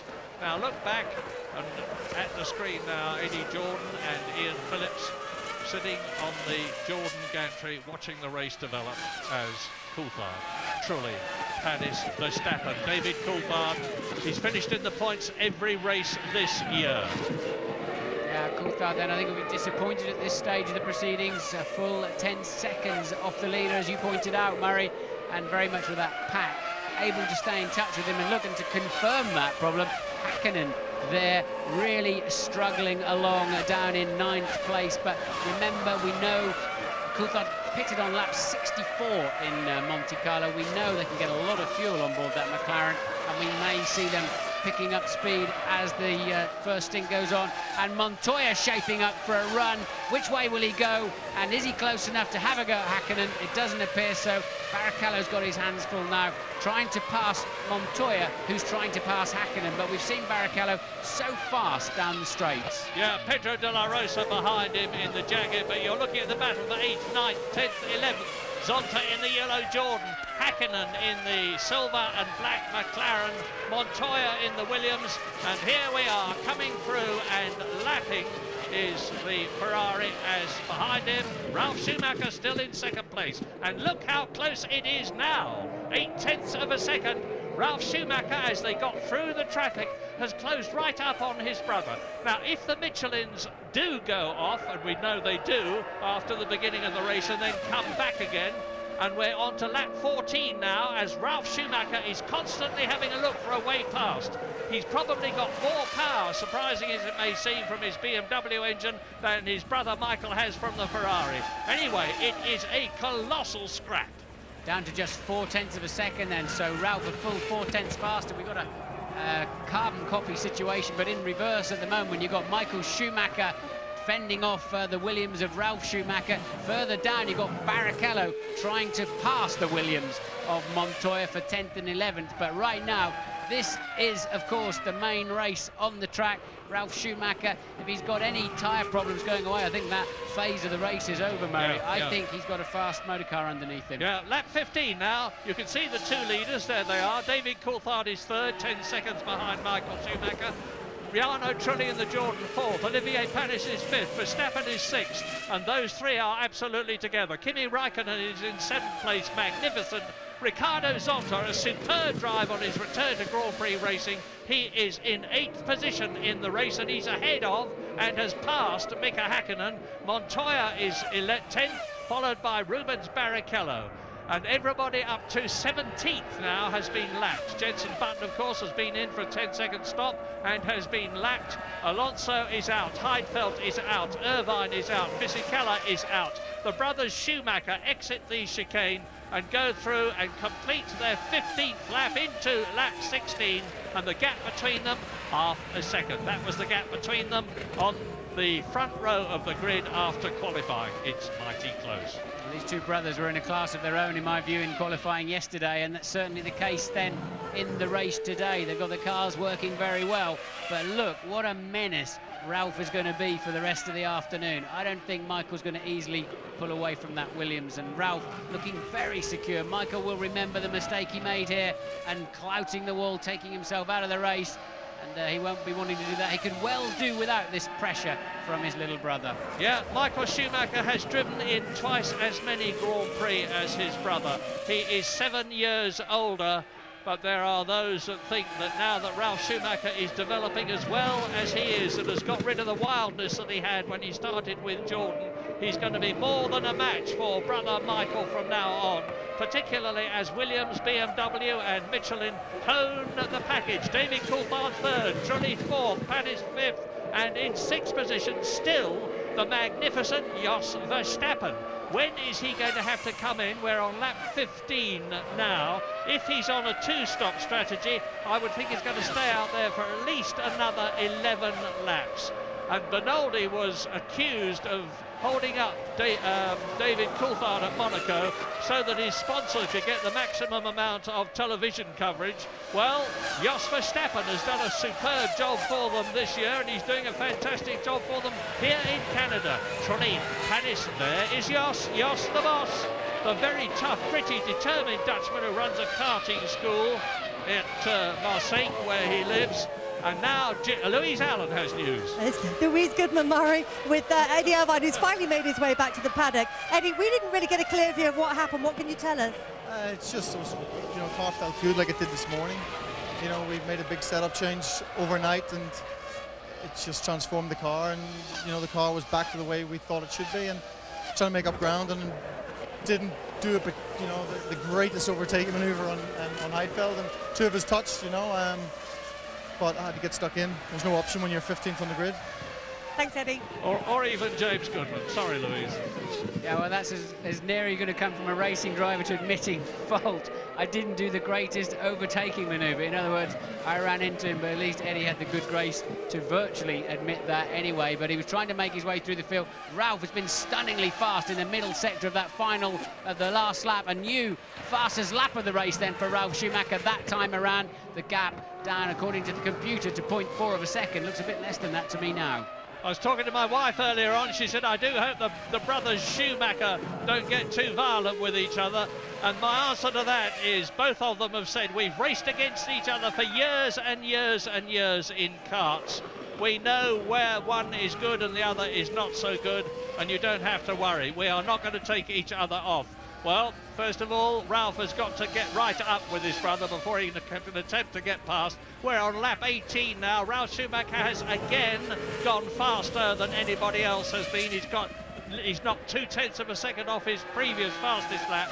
They still haven't got down to quite the lap record speed from last year, but it's getting quicker all the time as the fuel load goes down. Yeah, so it's Michael who's pulling the fastest first sectors, and Ralph clawing 0.3 back through the middle part of the lap. The man under pressure is Coulthard in third place, 12 seconds off the lead, now just 0.6 ahead of Trulli, and losing 3/4 of a second to Trulli last time around. So Coulthard coming under pressure. Meanwhile, Ralph keeping the pressure on Michael too. Yeah, and this is bad news for McLaren and bad news for David Coulthard, because at the present moment, Michael Schumacher's on a maximum 10 points. His teammate Barrichello is a long way from being in the points at the moment. He's in 11th place. But David Coulthard, who is 12 points behind Michael Schumacher in the World Championship at the moment, is now a further 6 points behind, the difference between first and third. Jarno Trulli driving an excellent race. It really is time this young Italian was able to finish where he deserves to finish. He's had all sorts of problems. He's an excellent driver. He led a Grand Prix as long ago as 1997 for Prost in Austria, and at the present moment he's fourth, still ahead of Panis and Verstappen. Verstappen you're looking at there then, so there is that train, third, fourth, fifth and sixth, and it's very, very close. There's just over 2 seconds between the lot of them, and James is down in the pits. Yeah, definitely something amiss, I'm afraid, with David Coulthard's car. He should be, even if he was carrying a little bit more fuel, he'd be only about 6 or 7 seconds behind the leaders, not the 12 or 13 he is. Pat Fry, his race engineer, has now come off the wall. He's in the garage, and they're working on the spare car. There's obviously something on the spare car that they want to either take off or learn from, that when David comes in, they can change it. There's something he's fighting in that car, guys, and that's the reason he's off the pace. Yeah, look at this battle behind. Zonta in the yellow car is 8th. Then there's Mika Häkkinen, Montoya and Barrichello. There's the Scarlet Ferrari of Barrichello having a look at Montoya. And the chap who's holding them all up in comparative terms is Kimi Räikkönen in the Sauber with the yellow mirrors. It's Räikkönen, Zonta, Häkkinen, Montoya, Barrichello, all virtually nose to tail, because Räikkönen is going slower than the rest of them behind him can ideally go. I've said it's in again comes Jenson Button. His teammate Fisichella was the first retirement after he had lost virtually his left. Two cars in the wall. It's a Ferrari. It's Barrichello. Sorry, Martin. Rubens Barrichello out of the race. Now, debris on the track. Who was the other car? You can. I think there'll have to be a pace car situation there. You've got 2 cars in the same place, and we think it's Montoya, of course, so they were nose to tail. Maybe Montoya went off and took Barrichello with him, and the safety car is out. That's the only thing they can do. Safety car deployed then. That's a breath of fresh air for a few people, because that is a very closed area. You can see for yourself, trees either side of the racetrack. It's very difficult to clear the cars from there. It's the exit of turn 4, just before that nasty turn 5 where Panis smashed up his legs. Safety car then picking up the leaders, and the pack will close. Beautiful timing from the point of view of the safety car as it came out of the pit lane. Michael Schumacher and brother Ralph closed up behind it. Now we're on the lap 21 out of 69, and it's going to be even closer when the safety car pulls in. So yes, as you say, at the end of 21. Let's see how many laps, and that is look, yes, Montoya goes off, as I thought. Barrichello crashing, trying to avoid him, and that's the second race in succession where Montoya's made an unforced error. Barrichello really swerving to try to miss the stranded Williams, and just putting himself straight in the wall. But the smart drivers will now turn the mixture down to lean, cruise round in top gear, and for every 2 laps under the safety car, they can normally save virtually a lap of fuel, and that'll enable them to go further before that first crucial pit stop. So the thinking men should be getting that done right now. Well, it could be a big bonus for David Coulthard. He was 14 seconds behind. I was talking earlier on, I know the McLaren mechanics were all ready to make a stop for one or other of their drivers. Whether it was Coulthard in third position or Mika Häkkinen down in ninth place, I know not. But as they round the hairpin, it's pace car. Michael, Ralph, Coulthard, Trulli, Panis and Verstappen. And the marshals pushing the Ferrari out of the way. We're leaving Canada. We will be back.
Lap 22, the safety car came out at the end of lap 20, so 2 laps behind it. And of course the field has closed up considerably. You can see Michael Schumacher leading his brother. There's David Coulthard, Jarno Trulli in 4th position.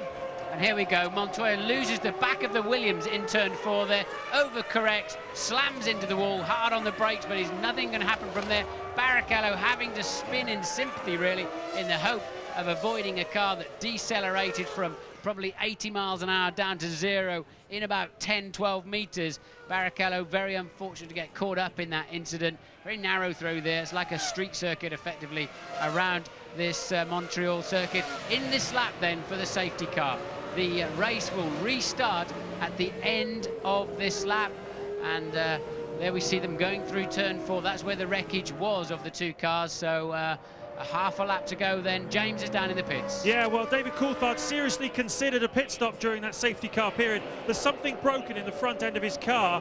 They've been studying the front of the spare car. I think it might be the mounting point of a barge board or something like that, but it's not something massively serious because it's obviously a very finely balanced decision whether to pit or not. Coulthard obviously reluctant to make the stop. The team was all ready for him, and of course he's made back the 13 seconds he'd lost on the leader. Yeah, certainly not conducive to him pushing though. Pedro de la Rosa has benefited from the accident between Barrichello and Montoya. He's moved up to 10th position behind Mika Häkkinen. You can see Michael Schumacher keeps smoking his front tyres. He's trying to warm his brakes up and his tyres, but going at it a little bit too hard, and he wants to be careful he doesn't create some nasty flat spots there. It gives you a vibration, and at a couple of 100 miles an hour, you can't see where you're going because your eyeballs are vibrating too. But all the cars then, all the drivers trying to generate some heat in the brakes, in the tyres, ready to restart at the end of this next straight. Still no scheduled fuel stop. Well, hello, what's that bit of debris on the track? Has it been spotted by the marshals? Where is it? Well, it is somewhere round about turn 5. I was saying, still no scheduled fuel stops. I was expecting them round about lap 26, and this is lap 23. But of course, they will be extended now. Michael then has got the jump on Ralph. Michael caught them sleeping a little bit there, and he is away, and he's opened up a small gap. Coulthard then managing to haul in that 12-second deficit, courtesy of the safety car.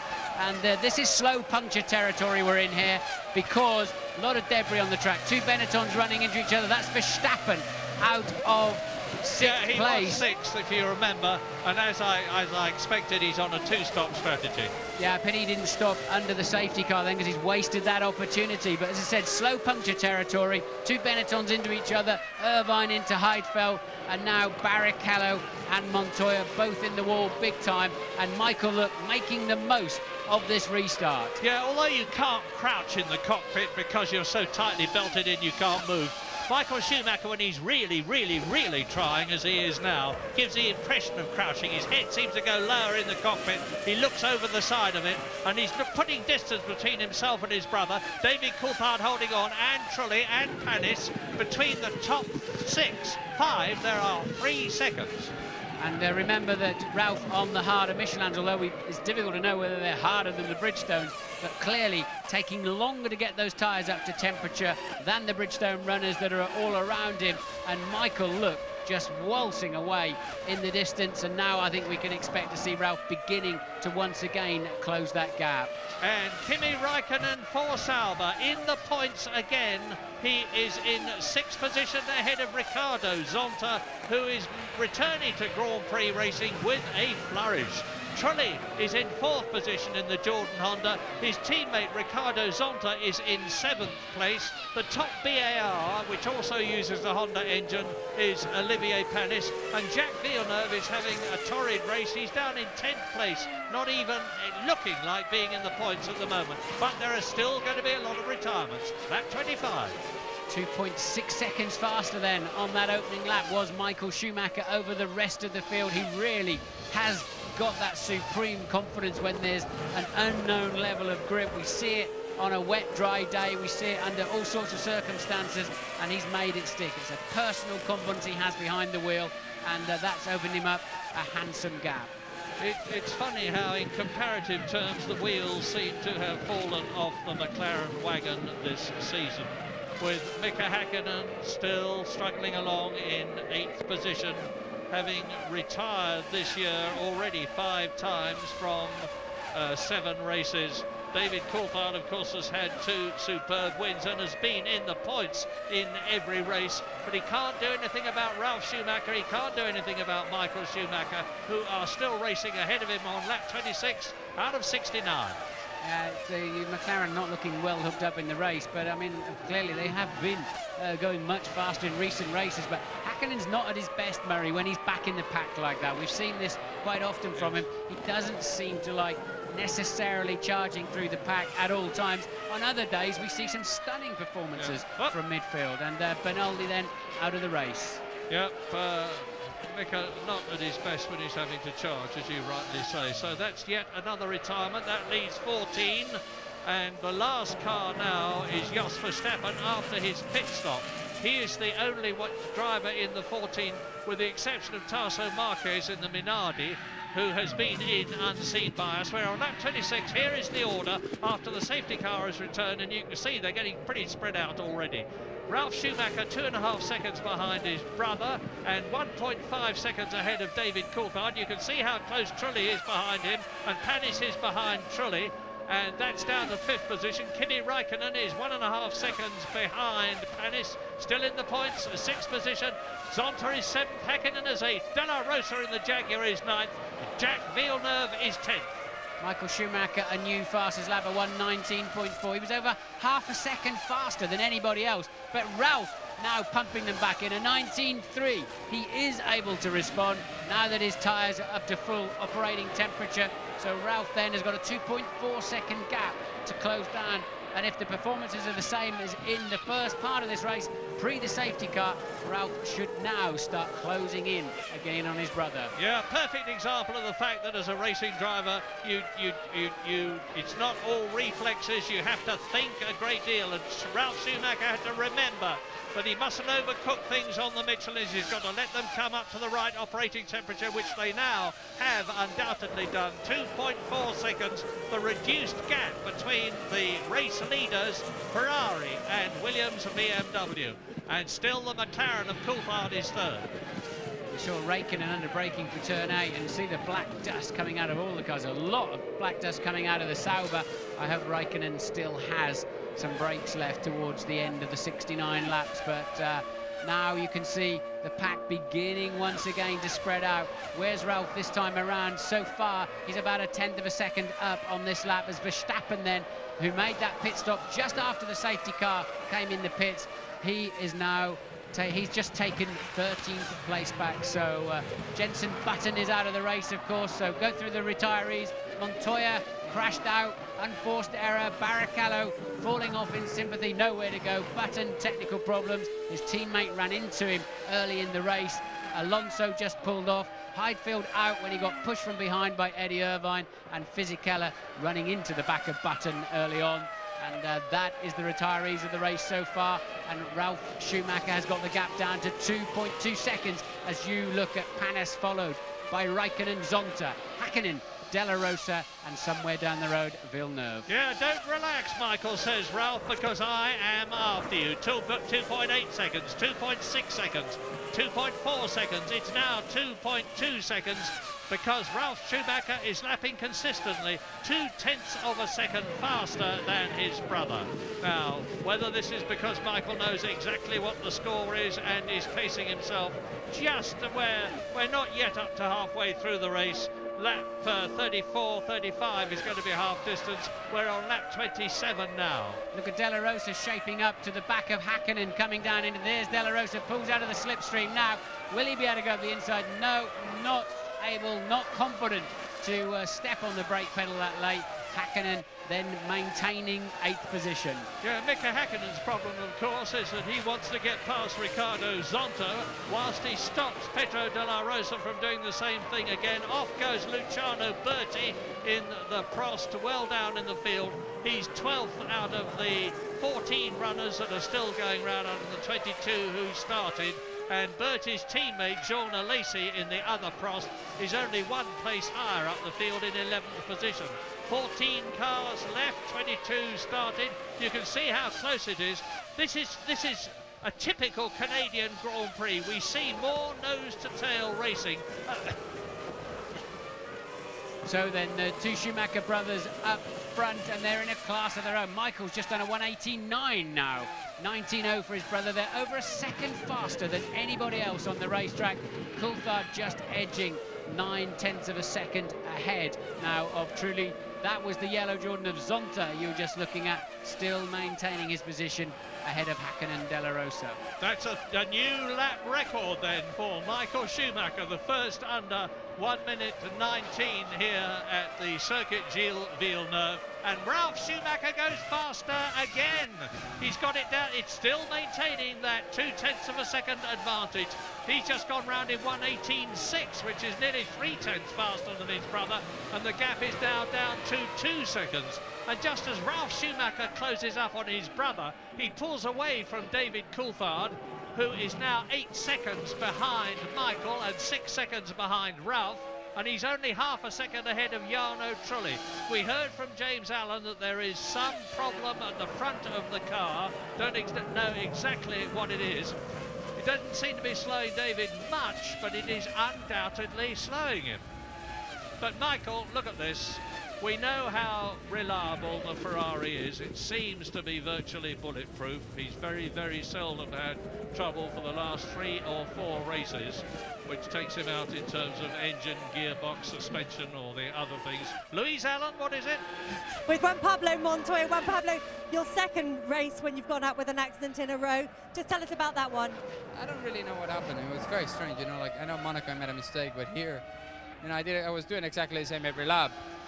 and when I went over the curve, suddenly the rear just stepped out really weird.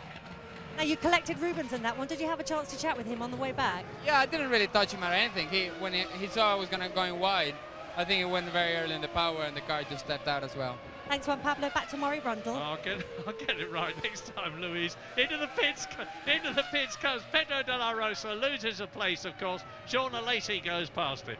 Have a look at this. Ralf Schumacher, 1:18.3. Just took 3/4 of a second out of Michael. The gap now down to 1.4 as you watch De La Rosa rejoining in what will be last place but one.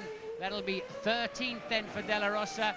The first scheduled stop of the afternoon, I would suspect. And now, look at the gap, Murray. Yeah, I don't know what's causing the gap to reduce. It could be the superior grunt of the BMW engine.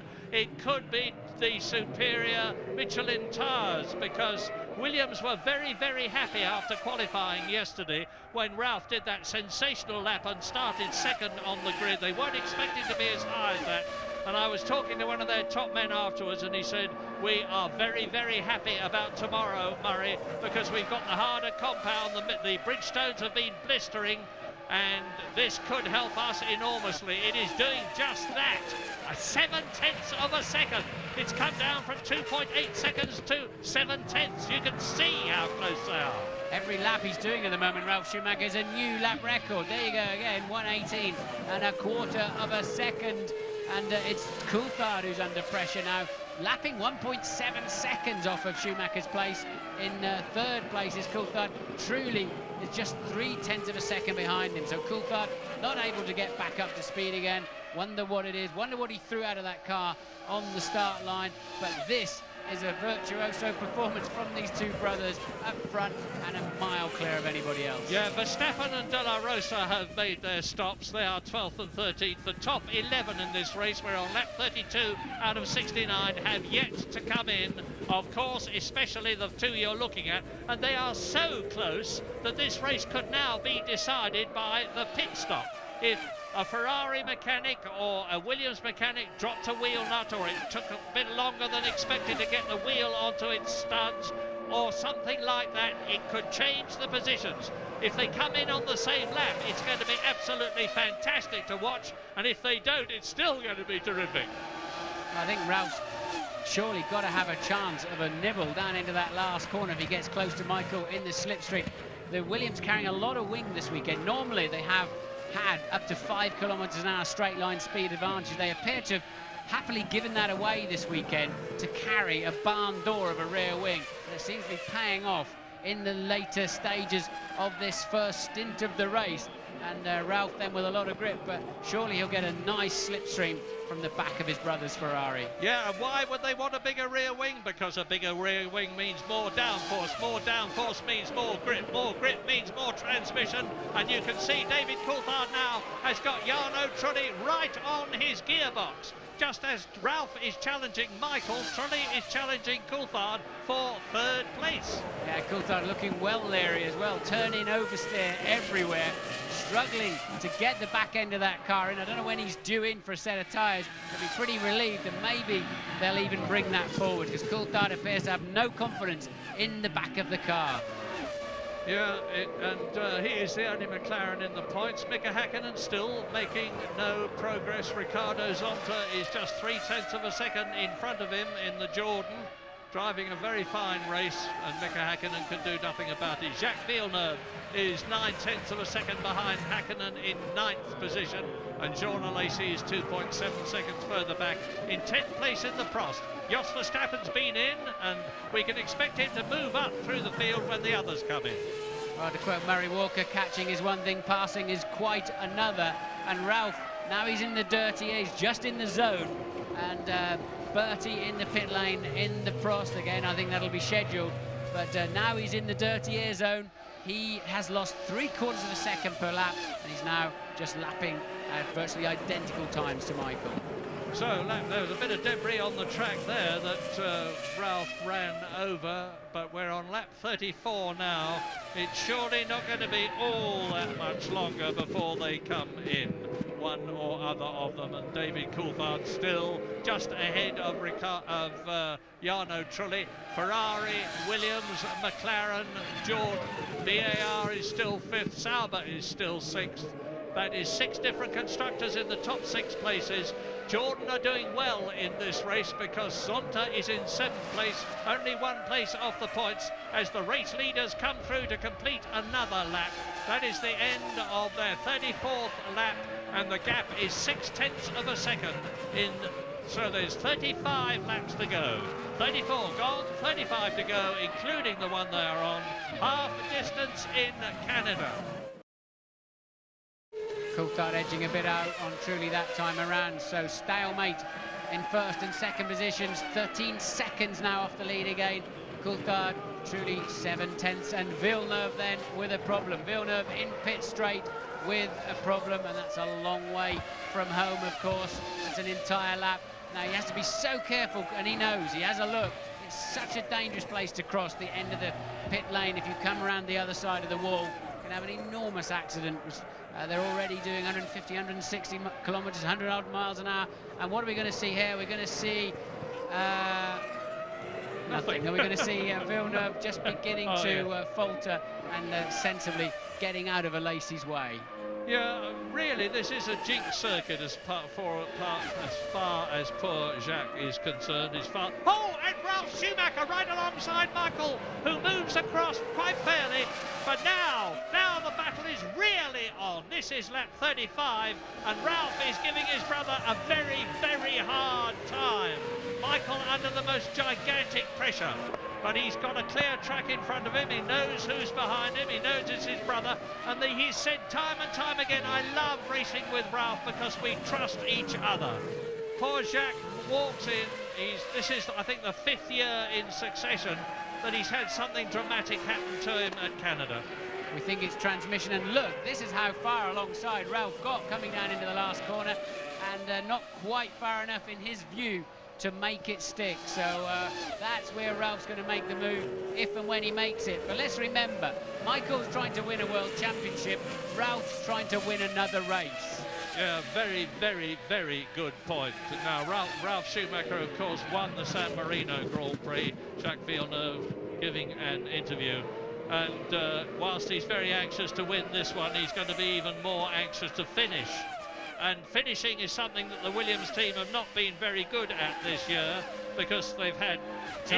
Sorry, Murray, here we go. Look, Ralf really got a nice run out of the hairpin last time around, but does not even attempt it this time. And you can see him treading slightly cautiously here. Doesn't want to run into Michael, doesn't want to ruin his own race either. Tough call for him. They had run into each other before, back at the Nürburgring 2 or 3 years back. In the first corner, a very nasty accident that turned out to be, and they got caught up with various teammates on that one. Wasn't a direct, just a pair of them. But this is a tough call for Ralf Schumacher. He's racing for BMW Williams. He's not racing for the Schumacher family. Yeah, as I was saying, Williams have had 11 retirements from 14 starts this year. Not entirely their fault, as out of the pit. Panis comes into the pit lane, followed by Zonta. Now it's a race between the mechanics now. I would doubt that the Jordan people would be able dramatically to beat the BAR people. But remember that the order when they came in was Panis and Zonta, and out goes Olivier Panis, and Zonta is already making his way down the pit lane, and it's the Jordan ahead as they come out onto the track with a clear circuit, and still Michael leads Ralf, Ferrari leads Williams, Ferrari engine leads BMW, Bridgestone lead Michelin, and Ralf is having a look all the time.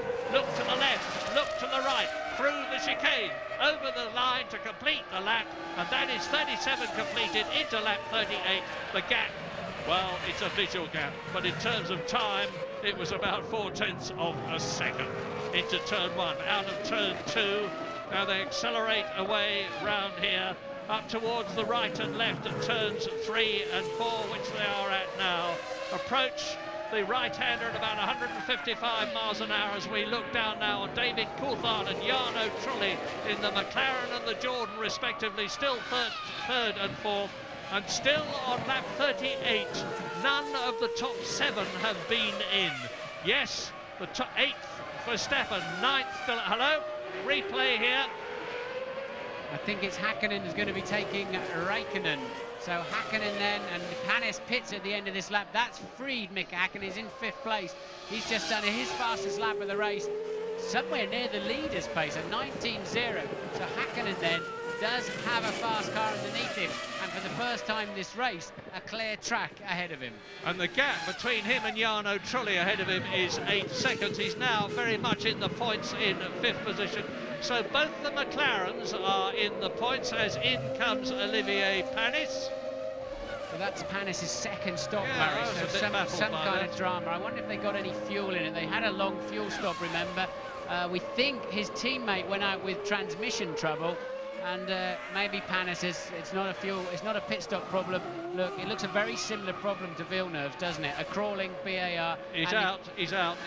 Panis has retired. Both the BARs are out. A big blow for them, because, as I keep on saying, there is a war between Jordan and BAR for the custom of Honda. They both want Honda engines next year.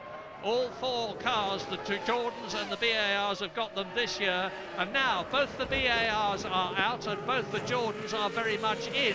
Jarno Trulli has just been into the pits, and his teammate Riccardo Zonta has also stopped. Fastest man on the racetrack last time around was Mika Häkkinen. 4th place man now, Mika Häkkinen, because of Trulli's stop.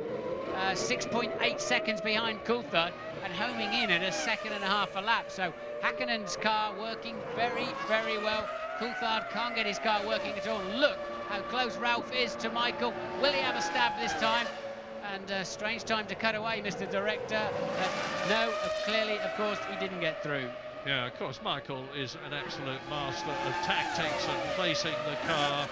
There's very little between it at this point of the race between the 2 cars. I have the feeling that if Ralf Schumacher could only scramble past his brother, he could pull away. But he can't scramble past his brother. We're on lap 40 now. The window of coming in for a fuel stop on what is very clearly now a one-stop strategy for both these drivers is getting smaller and smaller all the time. Into the pits comes Kimi Räikkönen from 5th position, stops, up goes the front of the car, up goes the back of the car, off come the old wheels and tyres, on go the new ones, clean his visor, check that there's nothing in the radiators. Louise Goodman has Jacques Villeneuve with her. Murray, Jacques, you told me yesterday that this track wasn't fated for you. It's not exactly lucky though, is it? Well, no, this weekend was really hard. That's the worst weekend I've ever had since I started racing, actually. We've had something go wrong every day. So it's been tough, yeah. Just briefly, what's actually put you out this afternoon? I'm not sure. I believe it's the clutch, but it could be something else. But Louise, I must interrupt because I'm sorry. We were seeing another mighty challenge from Ralf Schumacher, but he just can't do it, Martin. He just can't get near enough to have a brave stab. Later in the race he probably will, but it's too earlier days at the moment. And just to finish off what Jacques was saying there, he believes it's a clutch failure. It looked as if Ollie Panis's problem could well have been the same in the sister BAR just 1 lap later. But Ralph then has got the fastest car underneath him, I think. I think with clear air, Ralph would be down there in the 17s by now. Yeah. 10 retirements, and there are 12 left. You've heard the retirements. I'll go through them again in order of retirement as you watch Michael and Ralph fighting for the lead. Fisichella, Irvine, Heidfeld, Alonso, Button, Barrichello, Montoya, Bernoldi and Jacques Villeneuve are out of the race, as is Olivier Panis. Last man running, Tarso Marquez. Another scrap shaping up then is Häkkinen, 4th place man, closing in down to 3.3 seconds on 3rd place man Coulthard, and Ralph as close as ever. But as I said in Monte Carlo, the man in front of you in a slow corner will always, of course, be on the throttle a car length ahead of you and launch out of the corner. Is this the lap Ralph can do it? No, it's not. No, and they're coming up to Luciano Berti to lap him. The young Brazilian who has switched from Jaguar to Prost is running last but one. He's 11th out of the 12 who are left. And both the Ferrari and the Williams are closing up on him. And if this happens at a difficult part of the course when they make to pass, as I've said in the past, it could be Ralf Schumacher's opportunity if Michael gets his passing move wrong. I would be very surprised if he did. as talented and experienced a driver as he is. I think they should be bringing Coulthard in. He's losing too much time. Whatever his problem is out there, if it's tyres, he should be in now, because truly who he was racing with is out there lapping faster behind him because he's made his stop, but truly is going to slingshot past Coulthard. So is Häkkinen. So Coulthard then needs to keep his championship alive, hopes alive this afternoon. I think he needs to pit early. Häkkinen now, an 18.2. That is just about the fastest lap of the race. Not quite though, is it, Murray? No, remember what I said about Jos Verstappen stopping early and he would recover? Well, he has recovered. He is now up into 5th position. Jos Verstappen in the orange arrows is up into 5th position, and here is Ralf Schumacher's opportunity again. Now this time he might make it stick. No, he won't, because Michael takes the racing line and brother Ralf just backs off that modicum to say, OK, Michael, I'll stay here and I will be back. But it's very dirty up the inside there, Murray. It's so easy to go in there deep and then lock a wheel and bounce across those concrete blocks or across the grasscrete itself, and we can see the McLaren mechanics as Häkkinen then shaping up to pass Coulthard, as Coulthard does pit early. I think that is a smart move, or probably earlier than he could have, judging by how far these McLarens have gone earlier in the season. They saved fuel, of course, during the safety car period. James Allen. I don't think it's tyres that's the problem. I think it's the front barge board that's flapping. There's a lot of detritus as well, and debris in the radiators. The temperatures have been high, obviously. But slight delay as they get the fuel in, and he's away safely. But Coulthard, a smart stop. He was 25 seconds ahead of Trulli. It'll be touch and go as to whether he rejoins in front of him, but I think he has. Well, he's just got ahead of... Oh, and look at this. Bertie moves over and lets the leaders through. Häkkinen is up into 3rd place, having gone as far as 9th for a very long time. Verstappen is up to 4th. David Coulthard is 5th. Schumacher, Ralf is having yet another look at exactly the same place, and again he backs off. Surely this can't go on much longer. But Ralf knows if he snatches a break up the inside of his brother, he'll just career into the side of him or across the grasscrete, and he'll get a stop-and-go penalty if he makes a place by shortcutting the chicane. That's the problem up the dirty inside. Panis had rejoined the racetrack, and it looks like once again he's going to retire. Well, here we are, lap 44, Schumacher, Häkkinen 3rd, Verstappen 4th, Coulthard 5th, Jarno Trulli 6th, De La Rosa 7th in the Jaguar, Kimi Räikkönen down to 8th, Alesi is 9th, Zonta is 10th, followed by Bertie, Marquez, and those are the 12 runners. And what you're seeing now is an absolute demonstration, complete proof of the fact that this is the greatest pair of brothers who have ever raced in Formula One. We've had the Mexican Rodriguez brothers, the Canadian Villeneuve brothers, the Fittipaldis from Brazil, the Schechters from South Africa, the Brabham brothers from Australia, the Stewart brothers from Scotland, the Brambilla brothers from Italy, and Mark and his brother Jordi Genet from Spain. But these two top them all by a very, very long way. So no chance this time around. Verstappen then, remember he's on a 2-stopper. He's up to 4th place, Jos Verstappen. Häkkinen hasn't stopped yet in 3rd, and he's 24 seconds off the lead. But Häkkinen absolutely on the march since the traffic made pit stops or tripped over themselves. Suddenly he's been on a pace that would have enabled him to probably win the race. Strange that, his McLaren working very well. Will Coulthard's work any better with a fresh set of tyres? 1:18.2, the fastest lap so far. They're lapping at about 1:18.3, 1:18.4 at the present moment. So they're very, very much on the ragged edge of going as fast as they possibly can, as Michael tries to retain the lead. Ralf tries to take it. They are 25 seconds ahead of Mika Häkkinen.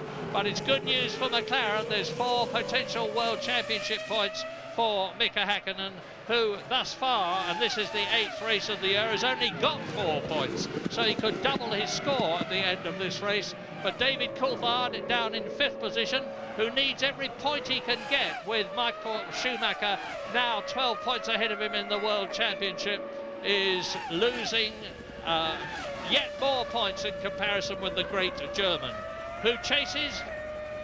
Ralf chases Michael down to the chicane. This is the end of the 45th lap. Ralf follows in his brother's wheel tracks. Over the line they go. Now Mika Häkkinen should be about 25 seconds behind them. Panis ran out of brakes. Remember us talking at the beginning of how hard this place is on brakes. So we've had the first car out of the race after 45 laps with braking problems. Well, here is Mika Häkkinen alone on the track. Fastest lap, 1:18.1. This is showing exactly what you said, Martin. He's on his own now. He's got a clear track. He is really going for it. He's reducing the gap between himself and the leaders. I don't know if a superior fuel strategy or better fuel economy is going to help him, but if it is, he needs all the help he can get at the present moment. Yeah, that's despite having a fuel flap open. Of course, the pits are sometimes left-handed, sometimes right-handed. There's 2 fuel flaps on a Formula 1 car, and they only use 1 per weekend. The other one they're not using this weekend is up on Häkkinen's car. Won't help the aerodynamics much. But, of course, Ferrari must be waiting for Michael. He will go straight down the pit lane. And Ralf Schumacher takes the lead in the Canadian Grand Prix, and he knows now that he's got to go as fast as he possibly can to build up a gap with a clear track in front of him, and hope that when he comes in for his fuel stop, he will be able to exit the pit lane in front of his brother Michael. James. 60 kilos of fuel have to go into this car, as well as the 4 tyres. Anything more than 9 seconds stationary is a problem for Ferrari and could hand the race to Williams. Good stop, 8.4. Williams, the pressure is on you now, guys. Yeah, indeed it is, and Michael Schumacher regains the track before Mika Häkkinen goes through in 3rd position. Now that is good, as very, very good as far as Michael Schumacher is concerned, because he now has got a clear track in front of him like his brother. But the race, this is the crucial point of the whole race. 1 fuel stop for Michael Schumacher in the Ferrari and Ralf Schumacher in the Williams BMW. Mika Häkkinen has still got to come in. And look at this lap that Ralf is on, Murray. Look at the computer data in front of us. Ralf is on a stunning lap. So if he's got a couple more laps of fuel available to him, he could well leapfrog his teammates. Good news for Michael that he's able to have some clear traffic. And look, Ralf goes round again. He's had to pass a Jordan during that lap. Did that help him or hinder him over the line? And it's 1 minute 17.5. So he obviously cleared the Jordan down the straight, and that kind of pace will get him in front of the Ferrari. Yeah, Ralf knows exactly what the score is. He is reacting magnificently to the challenge that's been thrown down to him by his brother and the Ferrari team. And it's showing too that the BMW engine appears to be more fuel efficient than the Ferrari engine. I was talking to Ross Brawn, the Ferrari boss, yesterday. I said, how's the fuel efficiency? And he said, we are struggling a bit. Yeah, Michael then full 4 seconds slower. That was his out lap. And it was Ralph's hot lap, of course, that I'm comparing there. So Michael Schumacher definitely under pressure at this stage of the race. And this is lap 48 out of 69, 21 to go. In comes Jos Verstappen again. Lap 48. This will be a second fuel stop. Let's just check. Yes, they're all ready for him. Up goes the whole car. It's a rather slow stop. I tell a lie, it's a good one. 8.4 seconds, and Jos Verstappen lights up the rear Bridgestones up to the maximum speed. Through goes Tarso Marquez, who is 12th and last. And rejoining the race goes Jos Verstappen, as Michael Schumacher now 25 seconds behind his brother Ralf. But Ralf, of course, has still got to come in. It's going to be mighty, mighty close when Ralf Schumacher exits the pit lane. I think Ralph's done enough on the track. Will Williams do enough in the pit lane? Another new lap record for Ralf on a 1:17.467 last time around. Michael, a 1:18.1 that time around. Surely then, Ralf has done enough. We'll be back very shortly.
of 16, lap 51 out of 69, and Ralf Schumacher has not, I repeat, not been in. He has stayed out on the track. This BMW engine must be incredibly fuel efficient. He'll be in at the end of this lap, I'm sure of it. They must bring him in with this traffic. His laps, you can now see another new lap record, 1:17.2. He has easily done enough to leapfrog the Ferrari of his brother Michael, but he now, I'm sure, looking at in the pit lane, confirmed Williams will stop. There you see it for yourself. So Ralf then, the end of this long straight, will just shoot down the pit lane. He'll lose a bit of time, will he? No, he's cleared that car nicely, so no in-lap problems for Ralf. Surely he will come out in the lead. Watch the pit lane looming up now. Get the speed off before the speed zone now, and down he goes. It will be a reasonable run. Somewhere in the middle of the lane are the Williams team, and looks so slow, Murray, doesn't it? Yeah, but this is the crucial point of the whole race. If they do a nice clean stop, and the Williams team are very experienced at this, on go the new Michelin tyres. The wheel now to tighten up now. Where is Michael Schumacher? Ralf Schumacher comes out of the pit lane now, and there is Michael in the background. Ralf Schumacher rejoins the circuit, and a roar of approval from the crowd.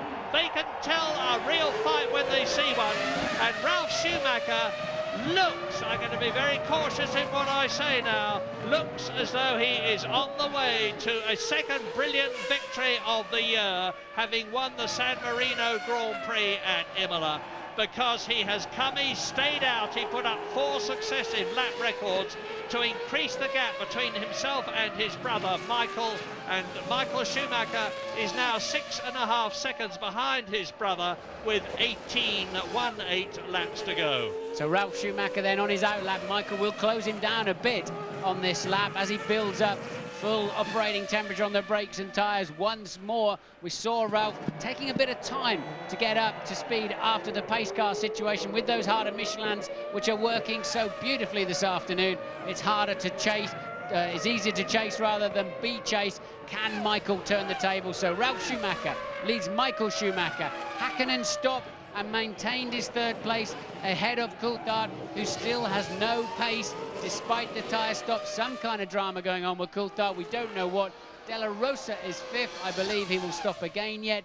Jarno Trulli back in 6th place. Yeah, it's good news for Jaguar fans after the disappointment of Eddie Irvine's early retirement when he collided with Nick Heidfeld, because Pedro Della Rosa, new to the team, is up there in 5th position behind David Coulthard. You can see how close the McLaren and the Jaguar are, and you can see that the yellow Jordan of Jarno Trulli is also that you can see the gap between them.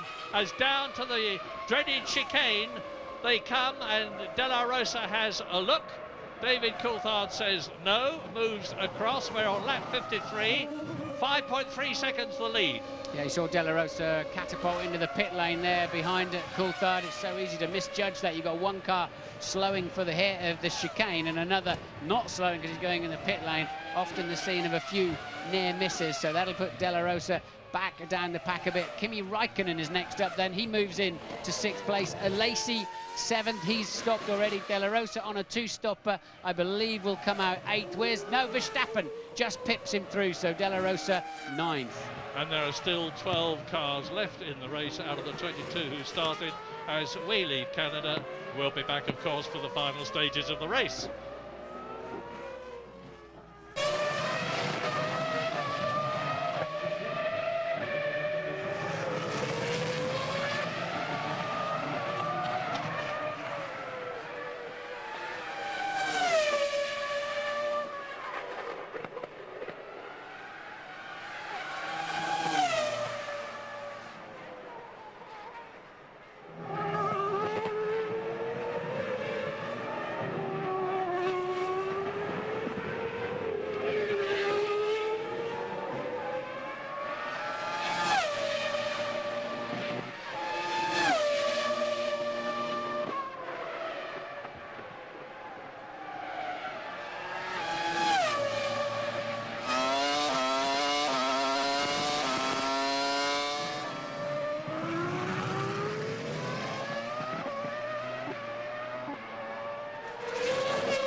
into the closing stages of the Canadian Grand Prix. Lap 55 out of 69.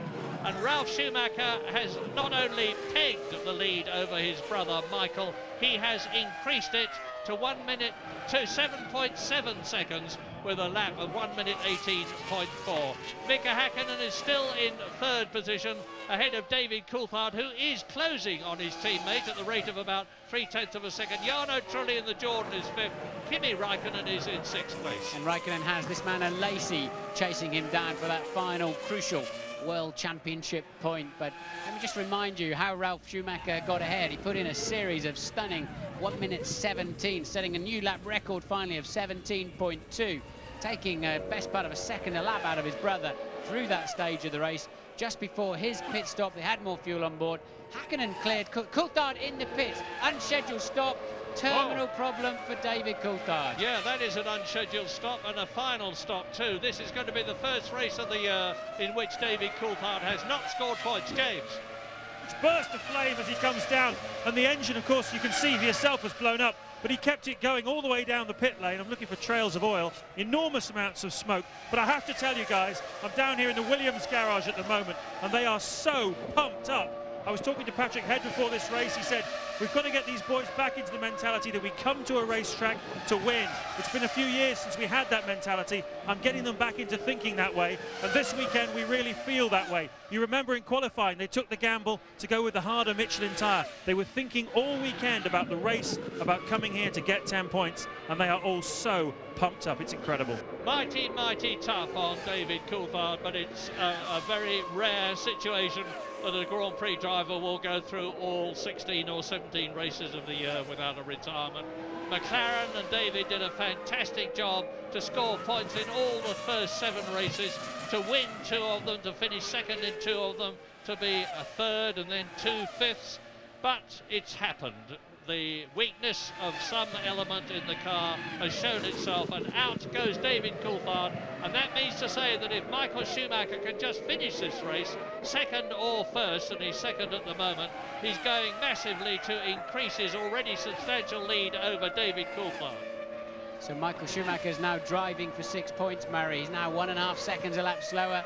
I don't know if he's got a problem. He's had some fairly slow laps, especially in the middle sector, maybe just conserving his brakes. He knows that this car of his brother's has been faster pretty much all through the race. When it was up to speed, he knows he can't chase it down.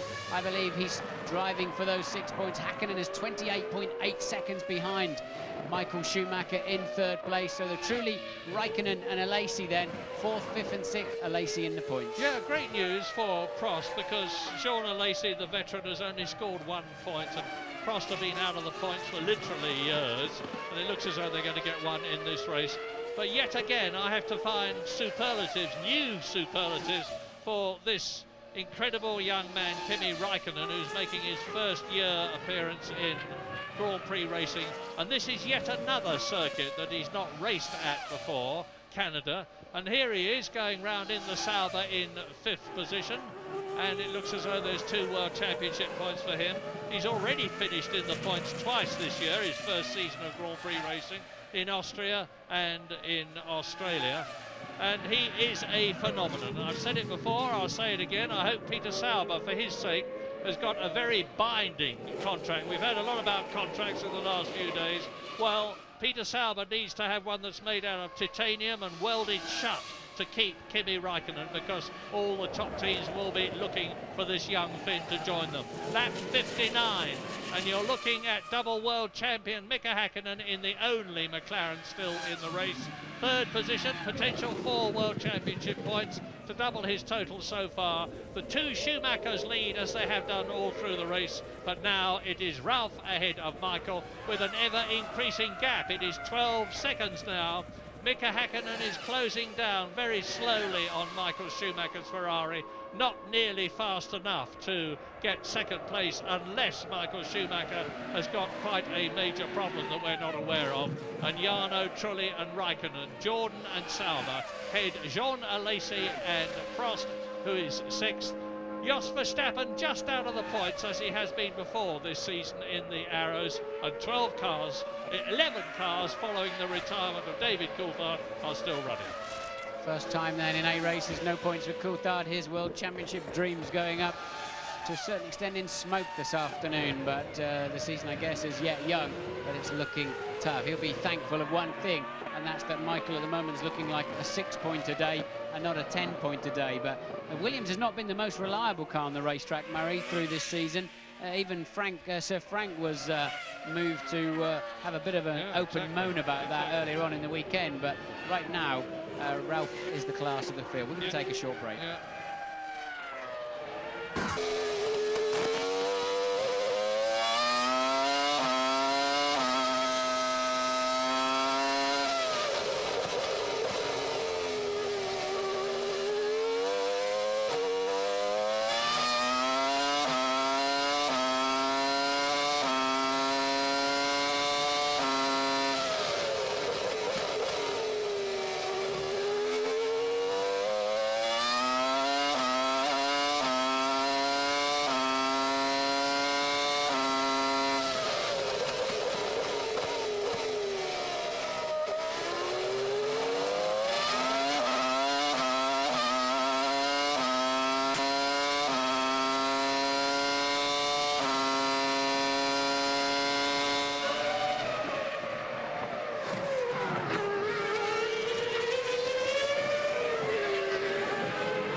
Lap 61 completing now into lap 62, up to turn 1, then turn 2 goes Ralph Schumacher, who is pulling away from his brother Michael, who has very clearly decided to settle for 6 World Championship points for second place in the Ferrari. And provided the Williams reliability problems, of which they've had many during this season, do not strike again, it looks as though Ralph is in for a second superb victory this year, a second career victory for the German. Yeah, it's strange, isn't it? You see that happen so often. He waited 70-odd races to be able to win a Grand Prix, and all of a sudden he's looking at his second one virtually immediately. It so often happens that you break through into a whole new level of performance, and we've certainly seen that from Ralph this afternoon. And that Arrows of Verstappen is about to lose its brakes. If I were you, Jos, I think I'd park that, because the front left brake disc has worn virtually through, and I'd imagine the I'm guessing here a bit, but I would imagine his brake pads are just about touching in the middle right now. Yeah, it was just here that literally Heinz-Harald Frentzen had a brake disc explode on him in the Jordan in the past, and went out of the race in a very strong position. P1, place 1 is the board that Ralph Schumacher sees as he rockets past the garages and into another lap. This is his 3rd lap. They're resting in the Williams garage now. There's nothing they can do. Ralph Schumacher is consistently increasing his lead over his brother. It's now nearly 16 seconds. Mika Häkkinen in 3rd place is not catching Michael Schumacher. Jarno Trulli, who is 4th, is not catching Mika Häkkinen. But Kimi Räikkönen and Jorna Lacey, as they are forcing each other, are closing up on Jarno Trulli. The gap is only about 5 seconds between the Sauber 5th and the Jordan 4th. Yeah, Lacey putting pressure on Räikkönen, 5th place man Räikkönen, 6th place man Lacey, and I'd imagine Kimi Räikkönen's another man with a soggy brake pedal. We've seen clouds of black smoke pouring off of his Sauber under braking since virtually the beginning of the race, you start to get a very long pedal towards the end, which does not inspire confidence when you're trying to lose something like 150 miles an hour in 100 meters or so. And Raikkonen then, really the only race left on the racetrack is Raikkonen 5th, Alesi 6th, 1.7 seconds apart. The lap before, now just 9/10 of a second apart. You're not watching it. That's Häkkinen, of course, in an easy 3rd place. 28 seconds behind Schumacher, 27 seconds ahead of Raikkonen. So what does this mean in terms of the World Championship drivers and constructors? It means that Michael Schumacher on 6 World Championship points, as you look at Raikkonen closing up on the Jordan. It means that Michael Schumacher, and going past the Jordan, going past Jarno Trulli and up into 4th position. So here's Jarno Trulli at the chicane, taking a wider line. Kimi Raikkonen tucks it in tight and rockets past the Jordan to increase his position, prove his position up into 4th place. Terrific. Trulli's got a brake problem, I believe. Trulli then very slow in the last sector of the last lap in the first sector, and there he is cruising. Jarno Trulli, I believe, probably running out of brakes. As Frentzen did in the Jordan, as I was talking earlier, not this year, previous year. So a bit of a problem for the Jordan team there, and we're on lap 64 out of 69 as Jos Verstappen is coming up now. Look at the arrows in the background. He's currently in, now where is he? He's in 7th, but he's going to move up into the points. When he goes past Jarno Trulli, Jos Verstappen in the arrows, and he does it now, is back in the points where he was earlier in the race. He is on, I remind you, a 2-stop strategy. He has stopped twice, he's got his reward, he's only got 4 laps to go after this one. I hope his left front brake, Verstappen's left front brake will stay the course, because that'll be a very well-earned World Championship point there for Verstappen. Running strong in the early stages, albeit on a little bit less fuel load, but Verstappen then up into a points position.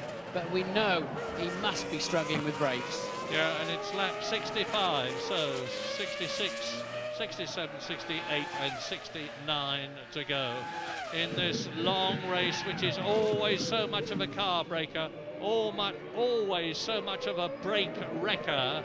And as I said before the race even began, it's a race of attrition. 22 started, there are 11 left. I wouldn't be at all surprised if we see a couple of retirements in the very few laps that are left, because as Martin has pointed out, and as you can see from the brake dust that is pouring out from some of these cars, they are right on the ragged limits of brake wear. Ralf Schumacher leads Michael by 18 seconds, leads Mika Häkkinen by 44 seconds, leads Kimi Raikkonen 4th by 71 seconds. Jean Alesi is only 2 seconds behind Raikkonen in 5th position. Jos Verstappen is 6th and has been lapped. So it looks to me as though a maximum 5 cars are going to go the distance. Probably not that.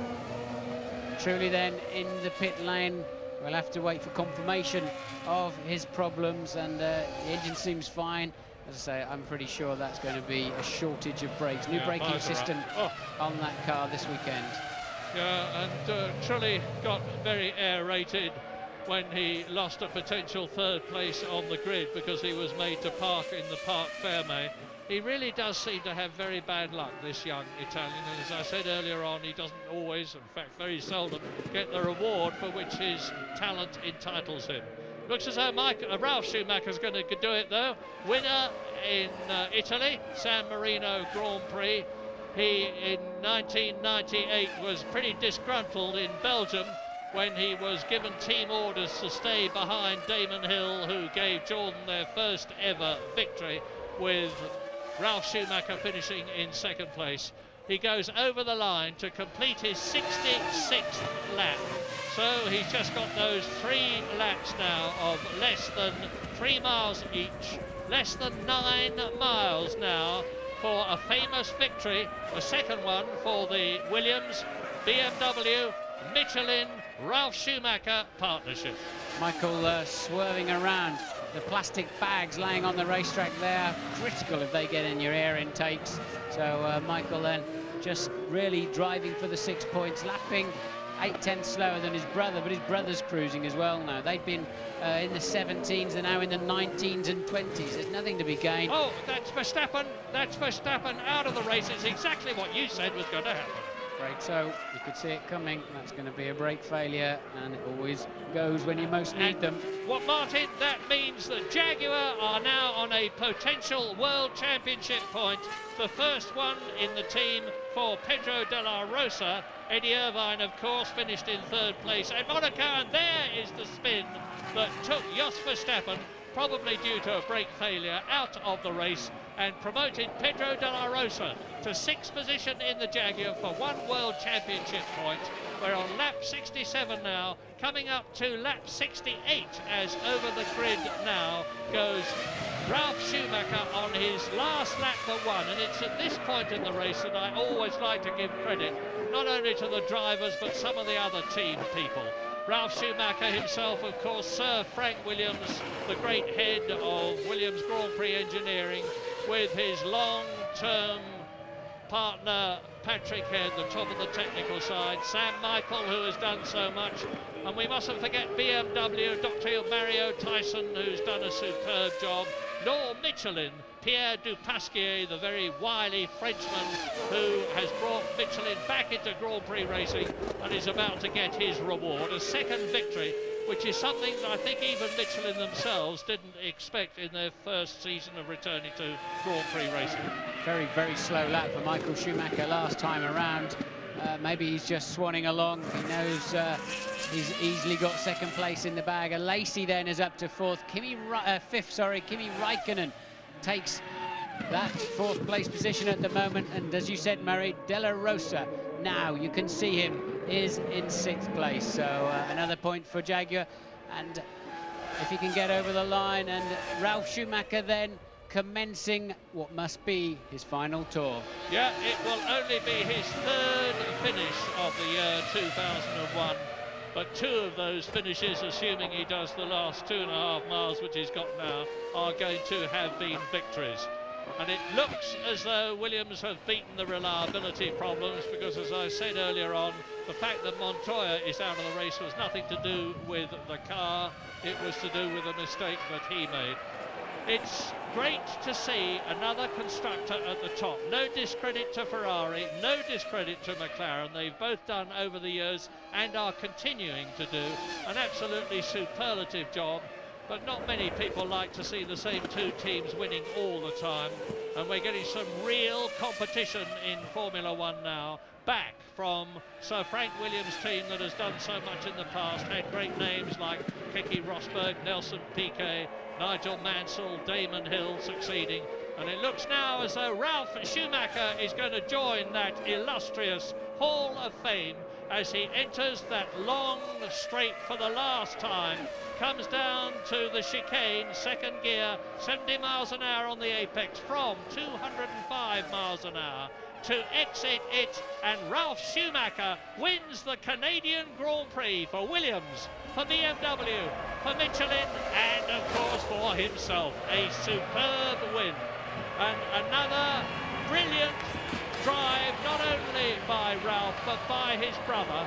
Brothers are going to finish 1st and 2nd here at Canada. Still waiting for Michael. Here he is, 6 World Championship points, more in this race than David Coulthard. He now leads the championship by 18 World Championship points. So Michael Schumacher, I don't know what the problem was, but he won't be too unhappy. Mika Häkkinen finishes in 3rd place, having started 8th and dropped as low as 9th. Well, the problem was Ralf in the Williams was faster, and that mid-sector, we could see that as soon as he could catch Michael easily, he couldn't pass him. But when he had some clear air, he obviously had a lot of fuel in the tank, he was able to really put in some stunning Schumacher-esque laps, and that launched him into the lead that he was never going to relinquish unless he had some kind of reliability problem. So Räikkönen comes over the line in 4th, Finn's 3rd and 4th, Jean Lacey with a strong 2 points for a very relieved Prost team, and well, De La Rosa won't, he's already in 6th, he's a lap down, so De La Rosa will not finish the Grand Prix in its full distance, and he then gets the final World Championship point. Well, obeisance to Ralf Schumacher as we leave for a break, and we will be back.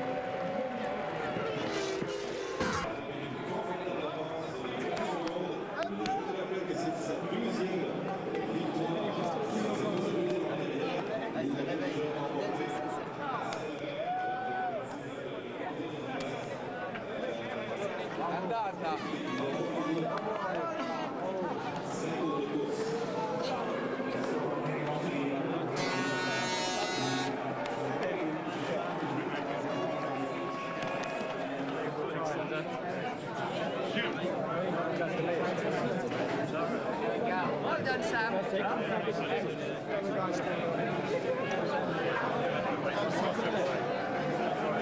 you very much.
Aber nur vor mir war es, das gibt's doch gar nicht.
to rough by Bernard Landry, the Premier of Quebec, the Premier Ministre du Québec.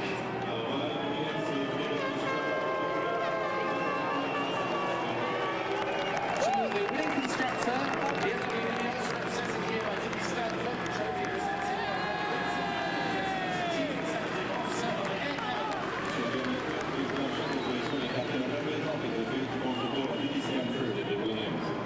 To the second place driver, Michael Schumacher, the trophy presented by John Mandel, the Canadian Minister of Foreign Affairs and International Trade.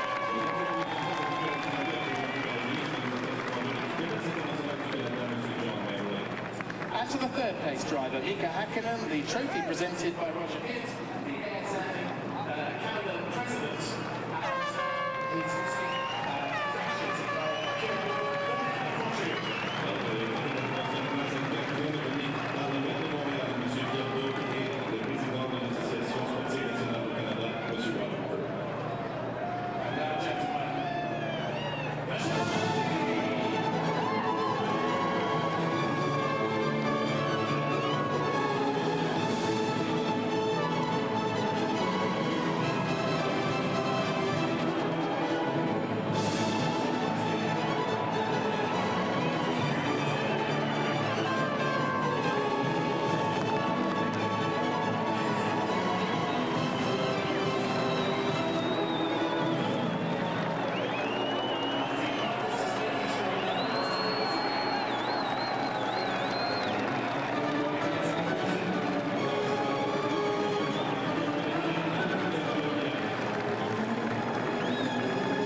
Stopp machen können. Wir haben gesehen, und was mir freut ist, Also bei der Story entscheiden müssen, aber dass wie immer gesagt, Kanada ist das nächste Rennen, wo wir gut ausschauen müssen und es ist eingetroffen, das bestätigt eigentlich, dass wir ganz gut einschätzen können, wo wir Leistung oder wo wir unsere Schwachstellen haben. Und darum glaube ich, dass wir in diesem Jahr schon noch einige Mal angreifen werden. Ciao. Danke. Canadian Grand Prix. It's the winner, Ralf Schumacher, Michael Schumacher, and Mika Häkkinen. Ralf, many, many congratulations. A superb second win, a great 46-lap duel with your brother, fastest lap. Is this the most fun you've ever had with your clothes on? Well, I mean, it was a great racing today. The whole time the two of us were together, and I was always waiting for him to do a mistake. Obviously, he didn't. So I knew that. I mean, I tried it a couple of times at the end of a straight, but I knew that was difficult. So I waited for the pit strategy, which I thought that we were going longer anyway, and worked out that way. We saw you pull out the slipstream on that final straight a couple of times and get almost along. Did you approach it differently because you were trying to overtake your brother? No, not really. You know, the thing is, I had the upper hand the whole stint, basically. I mean, I was following him quite easy. My car was just brilliant today. And I didn't want to risk too much. I knew that we were very long, you know, we had a lot of fuel on board. I knew that, so I thought, you know, you better wait till he pits and then you try to pull the gap out instead of, you know, trying it hard and maybe do a mistake and lose it, and that's what I tried. As you say, your car was brilliant today. When you were in the post-qualifying conference, you weren't very sure it would be good in race conditions. What did you do to it? Well, we changed quite a few things overnight, but the tyre today worked again brilliant, and I think looking at the Bridgestone tyres, they looked a bit worse than ours at the end of the race, and then especially looking at Michael's car, which was very nervous, I knew that it was difficult for him to go to pace. Well, thank you. Michael, I suppose you have to lose to someone. You might as well lose to your brother. Yeah, that's certainly the best to lose to. I mean, I guess our mum and dad will be very proud of us. First time a brother pair being first and second on the podium, and I'm obviously delighted. I took 6 important points. He got his second win in his career, so a happy family day, I'd say. And when he was following you for those 40 laps, did you trust him all the time not to make any mistakes, or do you think back to perhaps instances you've had at your kart track at home? No, the point is that I know he's experienced enough not to do mistakes, and he obviously was close to an overtaking, but when you're inside, basically you have to brake a little bit earlier to make the corner, and I was braking very late to try the maximum, and as he said, he knew he was going to go longer, so I understand that he didn't take the maximum risk for any of us, and it worked out for him. Now, after the stop, you seemed a little bit slower. Was that just taking it easy, or did you have a minor problem? I mean, initially I pushed obviously very hard in order to maybe make up the gap and beat him. So when he comes after his pit stop, I would come in front of him. But it's normal that this doesn't work because you are normally always faster by your end of the stint than whenever you put fresh tires on the fuel on board. But you have to try. I mean, you never know what traffic does, or maybe a little mistake. So I pushed in this moment very hard. Once I saw him coming up in front of me and putting quite a margin towards me, there was only one strategy: drive safely home the race and take the 6 points. Michael, thank you. Mickey, it must just be a tremendous relief to finally make the podium this year. One sense, yes. It has been a really disastrous start of the season. So it's nice to be in podium, and particularly starting 8th position, because this was our target, really. The finish in the podium was the most important. You were stuck in what seemed like a train of traffic, but once you got free, you're quite a bit quicker. How come you couldn't overtake them?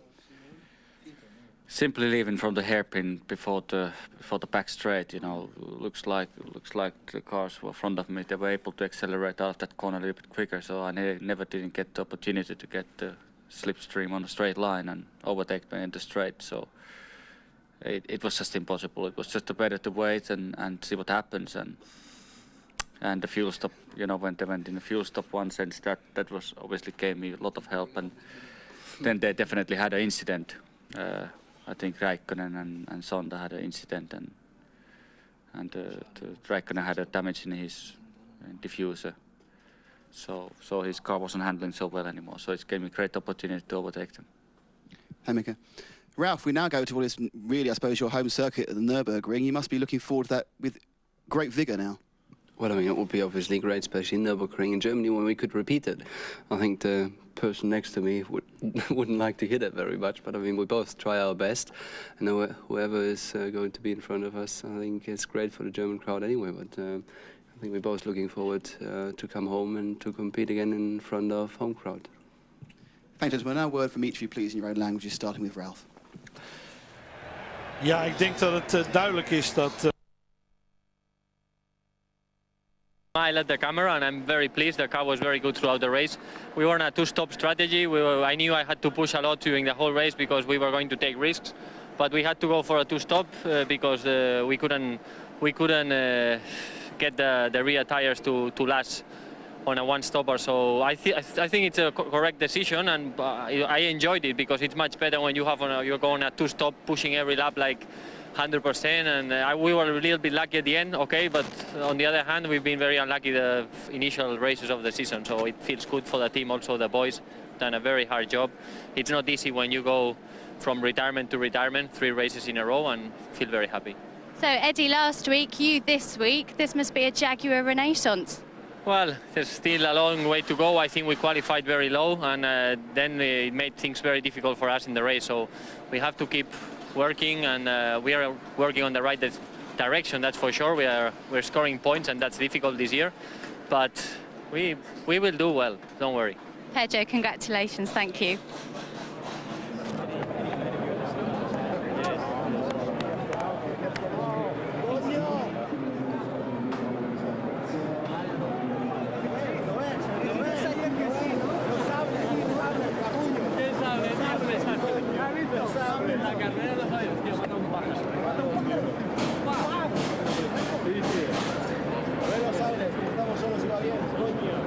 Hostia, es verdad, ¿no?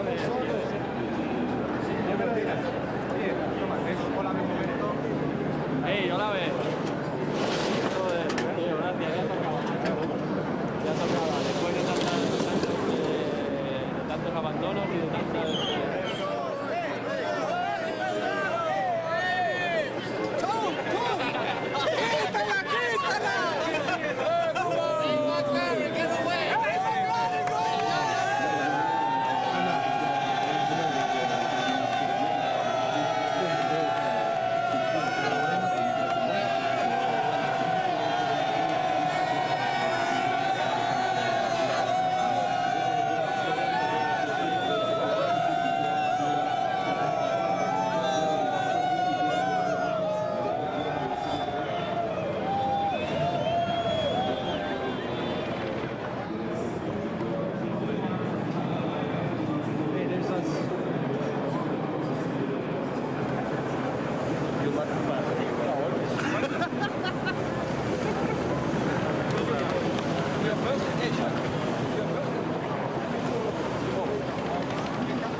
En Michael Schumacher die de training helemaal naar zijn hand kon zetten.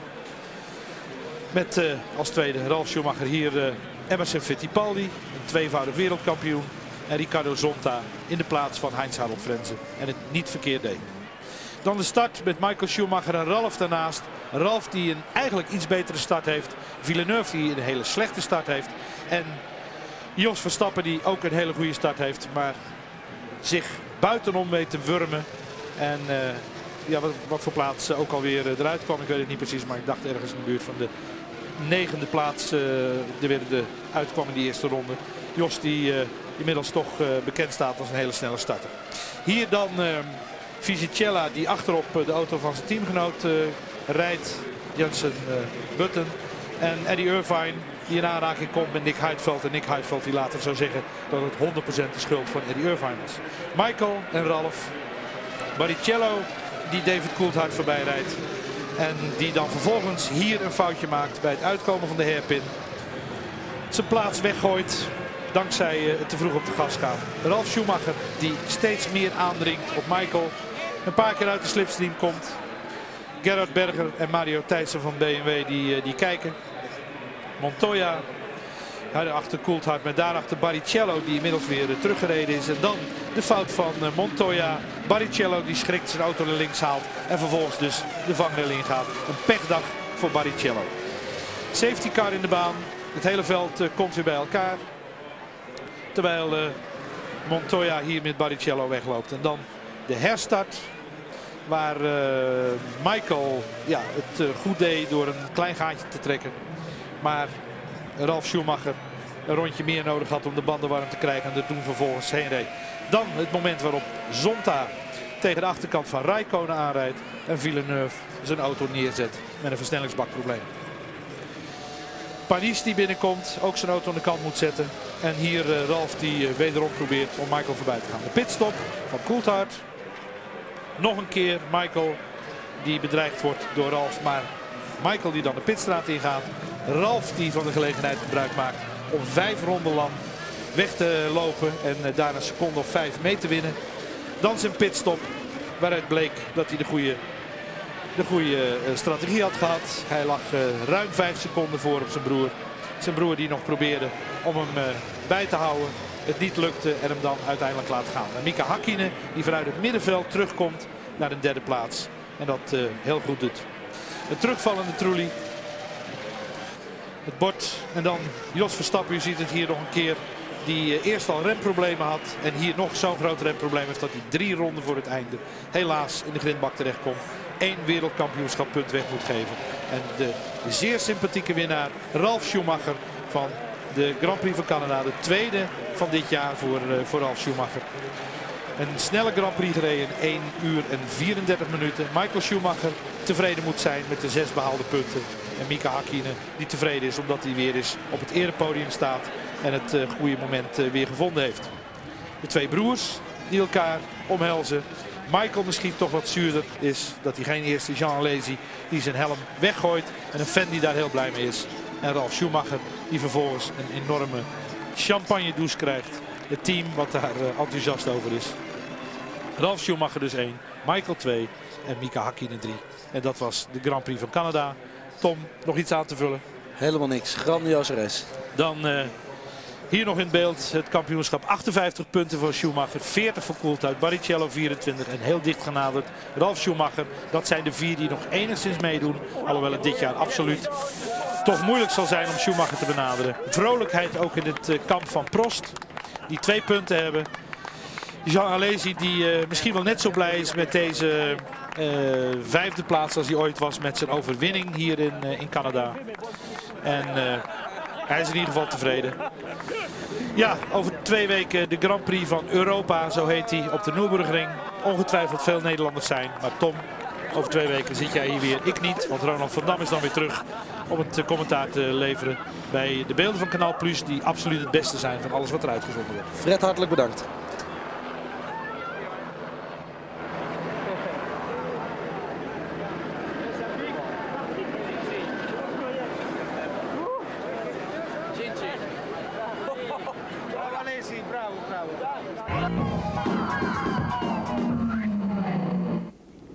And welcome back to Montreal. Let me just confirm the result for you of the Canadian Grand Prix. Ralf Schumacher 10 out of 10. Michael Schumacher in 2nd place. Mika Häkkinen up on the podium with 4 points. Excellent drive again from Räikkönen, the veteran Alesi there in 5th. And De La Rosa making his point for Jaguar. And this is how things look now in the Drivers' Championship. 18 points now, the gap between Michael Schumacher and David Coulthard. Barrichello on 24. Ralf Schumacher moves up to within a couple of points of Rubens Barrichello. Okay, Mark Blundell, first of all, I mean, a ferocious battle between the 2 brothers. He just couldn't overtake him, could he, Ralph? Pushed him very, very hard indeed. He pushed him, yes, but I think actually he just was playing with him. He had the speed in that car all the time. He just hounded his brother, and I think he was just trying to pressure him into making a mistake and not putting himself at risk, or his brother actually at that point, of trying to go underneath him every time under the chicane. You see him time and time again, he sets him up, dives underneath and just backs out the last moment. But the big deal was the speed was there when it was needed. And what an impressive performance. Time again sets him up, just doesn't make the move. Puts the pressure on and just leaves it at that. And then, Tony, he sped away when Michael Schumacher pitted, didn't it, did Ralph? But I guess it all boiled down to the pit stops in the end. Yeah, lap 45 and lap 50, just 5 in it. But after this, you look, in comes Michael Schumacher for this tremendous stop. It was all down to the Ferrari mechanics at this point, but they did it in 8.4 seconds. They're used to this, but it was matched by the Williams guys. But not only that, Ralf Schumacher went out there and he went faster and faster each lap, and he made sure of the victory. This is, you know, the first BMW victory in Grand Prix racing was here in 1982 with Nelson Piquet. They're talking about Ralf Schumacher re-signing for the team. You bet you he will. How big a boost is this for Williams, do you think, Mark? Huge boost. I mean, you know, we heard the guys talk about coming with an attitude to win races. They are back. You know, BMW, Michelin tyres, the Williams team, and Ralf Schumacher, an air of maturity showing already, and he's an equal match for his brother at this point, and his brother knows it. Tony, that World Championship hill for David Coulthard's looking very steep now, isn't it? Yeah, it is, but we're still just coming up to the halfway point. It only takes a couple of retirements from Michael Schumacher. It happened to him last year. He had accidents, he had suspension breakages, he had an engine go, as unfortunately David Coulthard did today. Now, that's not like Mercedes-Benz. They've been very, very good so far, and he's scored points in every race so far. Unfortunate for Coulthard, but we knew there was something wrong, didn't we? We thought there was a spanner in the works somewhere. Good. I guess he was due one, wasn't he? Thanks to you both. We'll have more post-race reaction for you in our highlight show a little bit later on tonight, just after midnight. That's repeated as always, ITV2, 7 o'clock tomorrow night. And in a couple of weeks' time, off we go to the European Grand Prix. It is at the Nürburgring. We give you the full ITV service, the qualifying live at 11:30 on the Saturday race. Lots of pre-race build-up. We start just after midday, and the highlights 11:45 on the Sunday night. There we are then, the Schumachers keeping the Canadian Grand Prix very much in the family, I suppose. Big brother Michael, he stays bang on course for the world title. This one, though, belongs to Ralph from the whole ITV team in Montreal. Good night.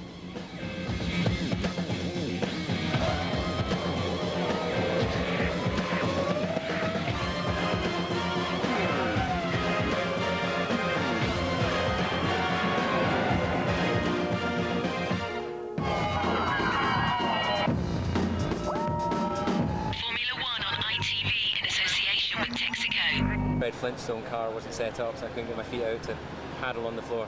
Martin Brundle said that could perhaps be your championship hopes going up in smoke. Do you see it that way? No, absolutely not. I'm not. I haven't been looking at the points, and I won't be until someone says you can't win the championship anymore. You know, until then, I believe I can, and I'm going to be working towards it. David. Yeah, Ralph helps. David, talking about Ralph, do you think he's a real rival for the championship now? I think that he's had the opportunity to win races all year, as he's shown, and I think that obviously this circuit suited him very well, and as we know that in Monza and Hockenheim they could be two good circuits for him as well. So yes, I think that they are strong, but I still think that Ferrari are still the strongest challengers to ourselves. 18 points behind Michael, is it too much, or is it? Can you reach it? No, you can still reach that. What will you do to relax now? We heard that you come to Le Mans with your manager next week to Le Mans. Yeah, I go to Le Mans to watch Martin and support him for a change, and just enjoy the atmosphere of going to a race, to be a spectator for a change. Thank you.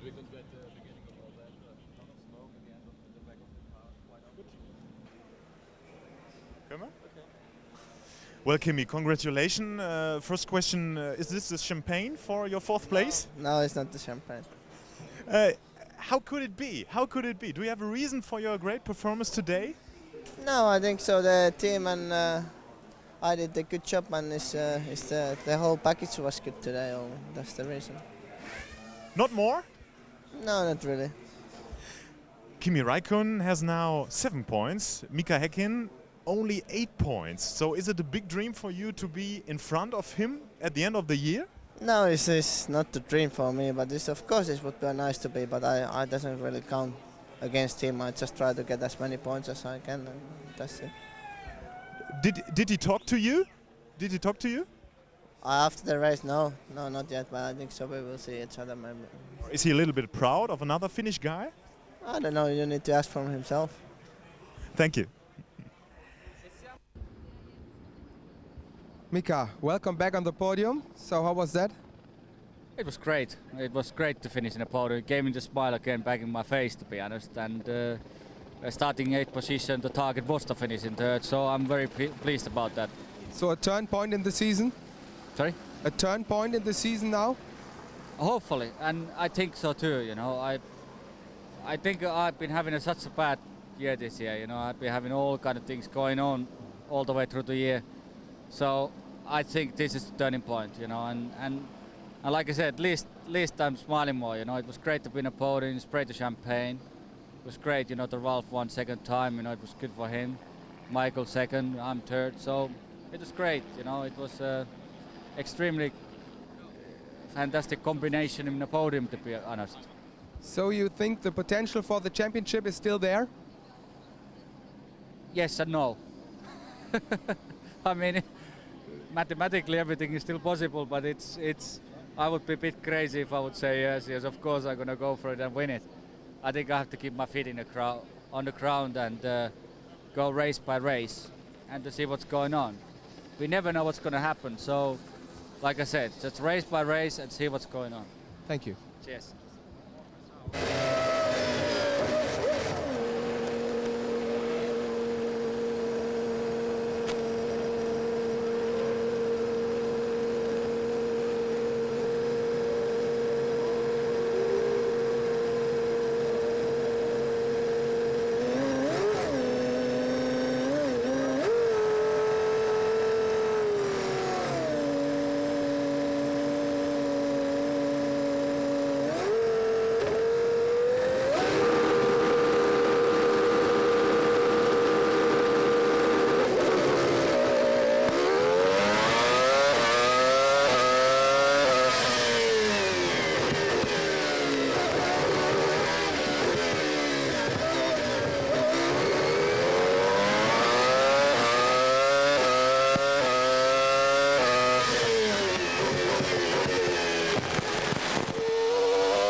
That's it, we're out.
Giancarlo Fisichella, your race was over very quickly. Can you tell us what happened? Did you hit the arrows? Yeah, I was in the hairpin, and Bernaldi had a problem with his engine. I think he stalled or something like that. In acceleration, I touched him and broken my front nose, and then here in the braking for the last corner, I touched even Jensen Button and lost my suspension. Giancarlo, thank you.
high water and oil temperature. Now you're going to need to push me.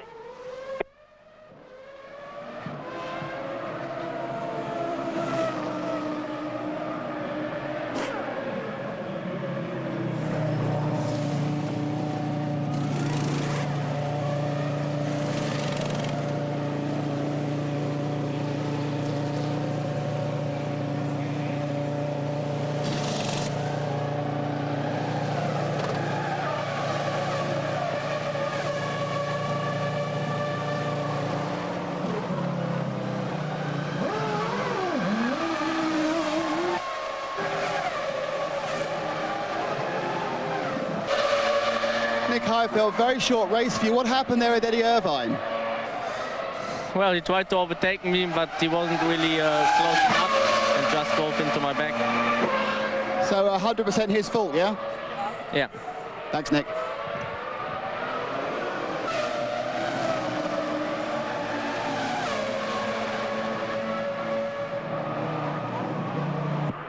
Just switch it off, mate, please. Straight back in the garage, please.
And I lost 2 positions in the first lap because I did not overtake the La Rosa, then I did like this, and then I lost the rear, and I came on down to stall. And then I said, boom, boom, boom,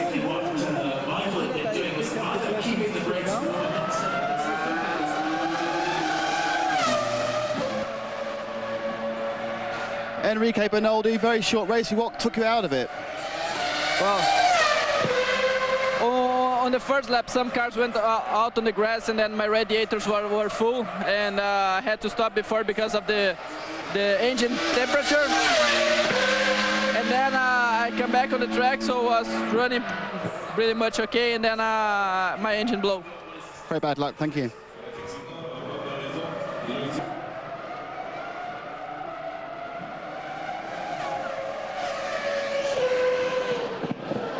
Jack Villeneuve, very bad luck, just parked the car. What was the problem? I don't know, I think the clutch broke or something happened, the car wasn't driving anymore. Was that the problem on the start as well? No, at the start just the anti-stall kicked in. Very, very hard weekend. Very bad luck, it's always in Canada, hard luck.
Oh, look, first Jacques and now Olivier. You're not having a very good weekend. Well, obviously, we're not having a very good weekend. We've had severe brake problems, and obviously both cars seem to be out. What happened with Jacques' car, I don't know, but it's just a culmination of bad circumstances. It happens.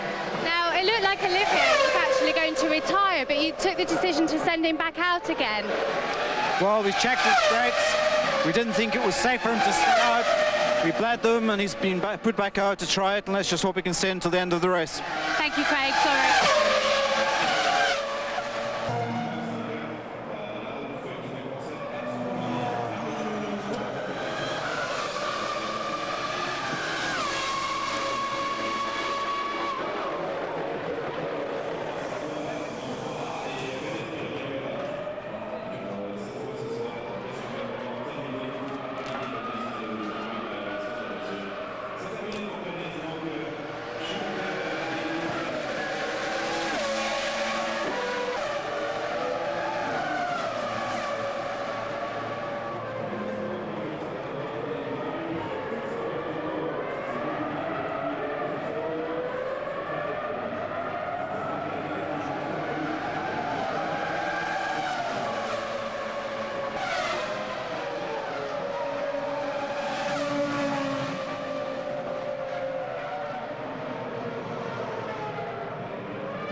It away without looking at it in the... Okay, myself. Just have a look at it with it done. Push it away in the garage.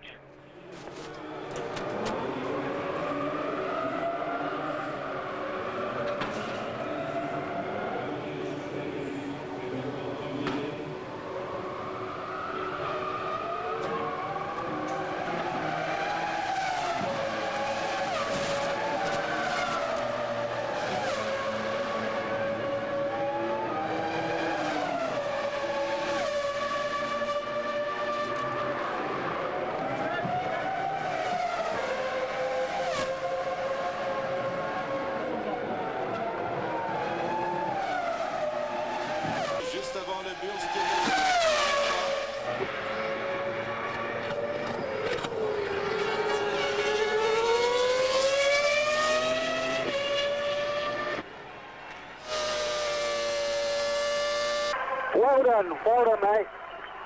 Pick up loads of rubber. Well done. Thank you very much. It was just unbelievable. I mean, the car was so great. Thank you very much.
Going to see an image like that plenty in the next few years, aren't we?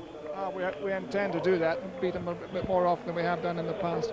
But Ralph is clearly getting better and better, and our car's good, and the BMW engine, just superb performance. You came here this weekend intending to win the race. Everything was geared up towards race day, wasn't it?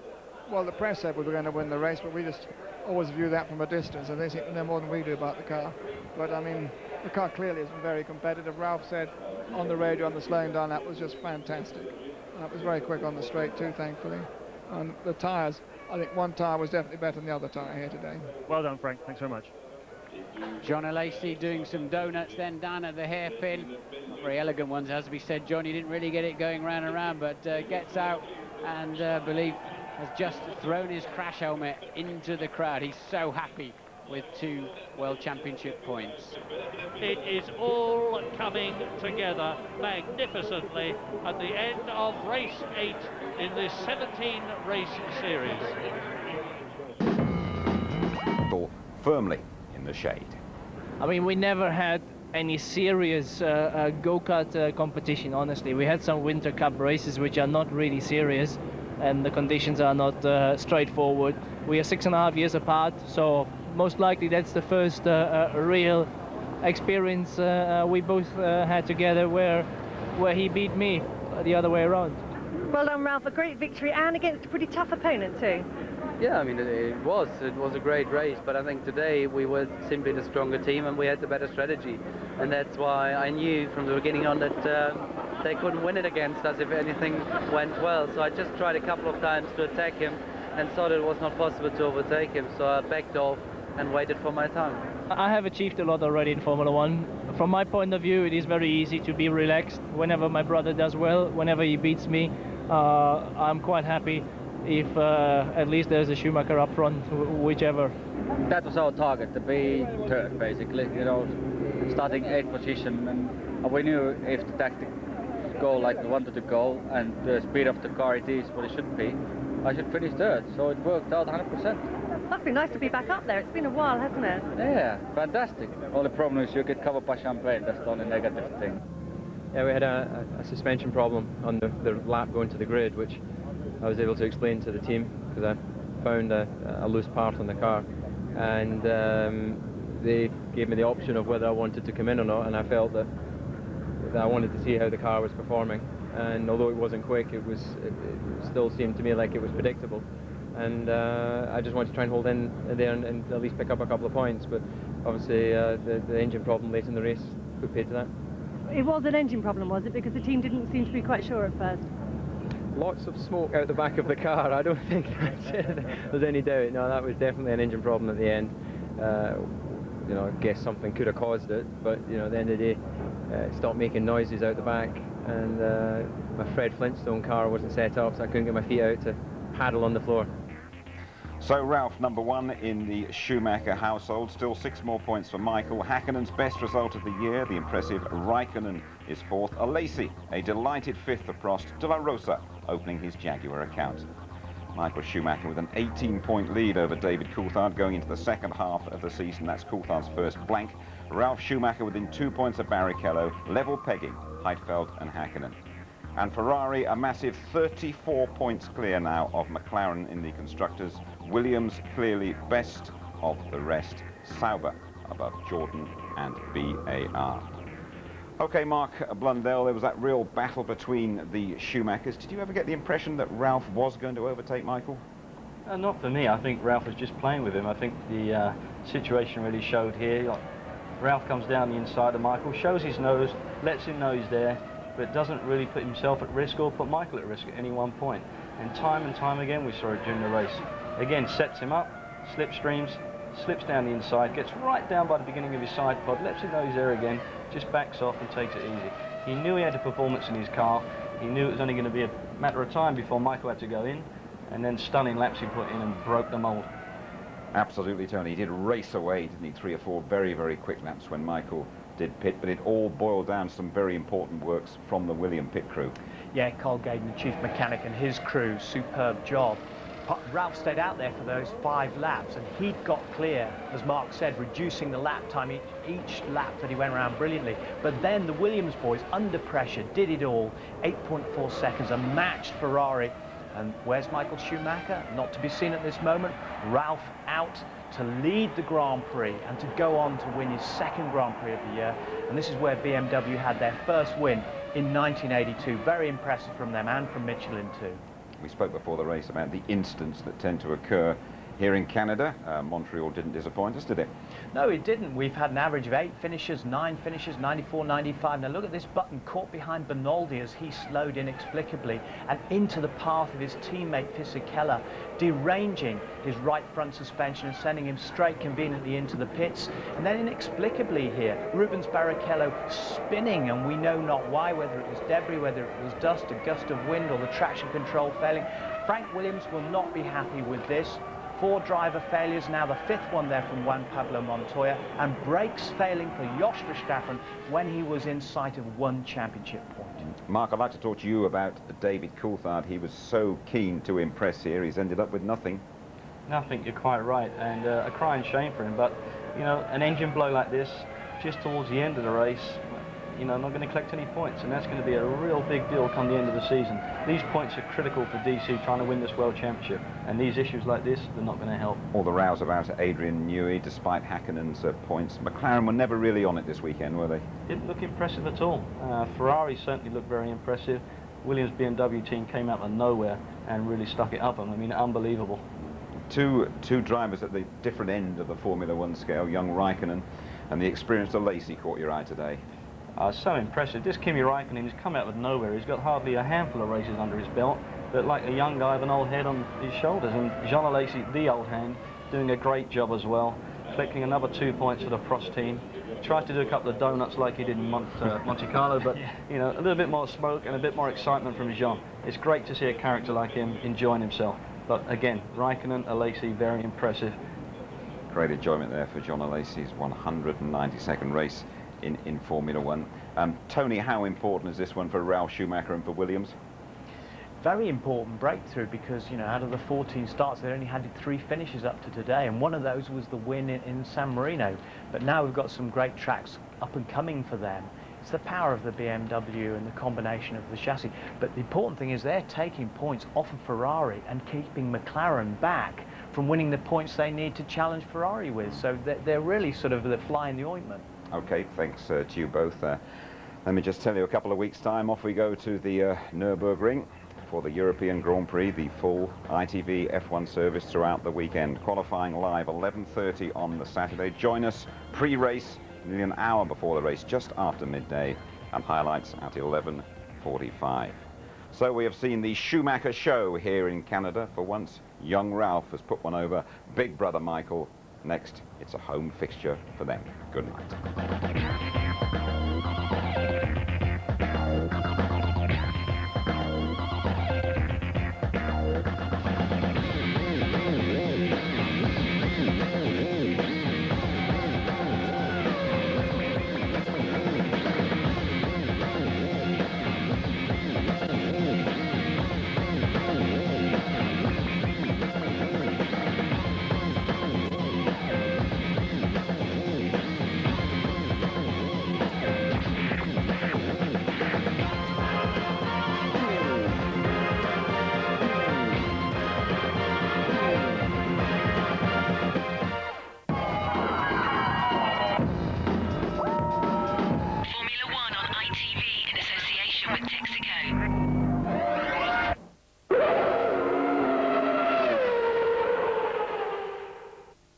If you'd like to know more about Formula One, the website address sponsored by Foster's is www.itv-f1.com.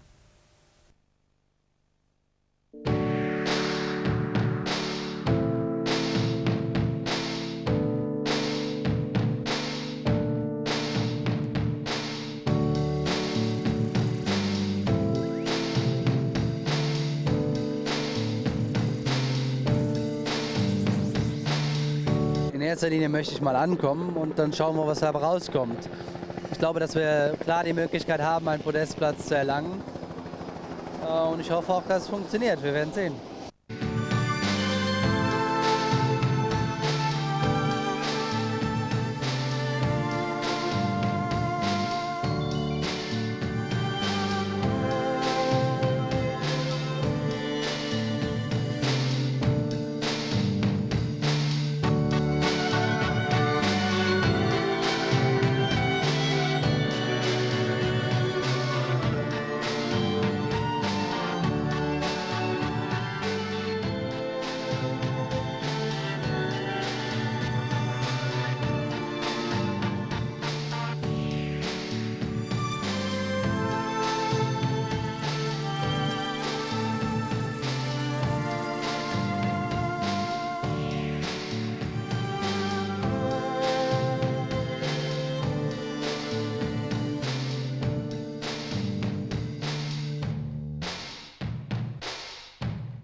Ich weiß auch nicht, aber er hat schon mal gesagt, ich bin Top-WM-Favorit, hat auch kein Recht behalten, also schauen wir mal.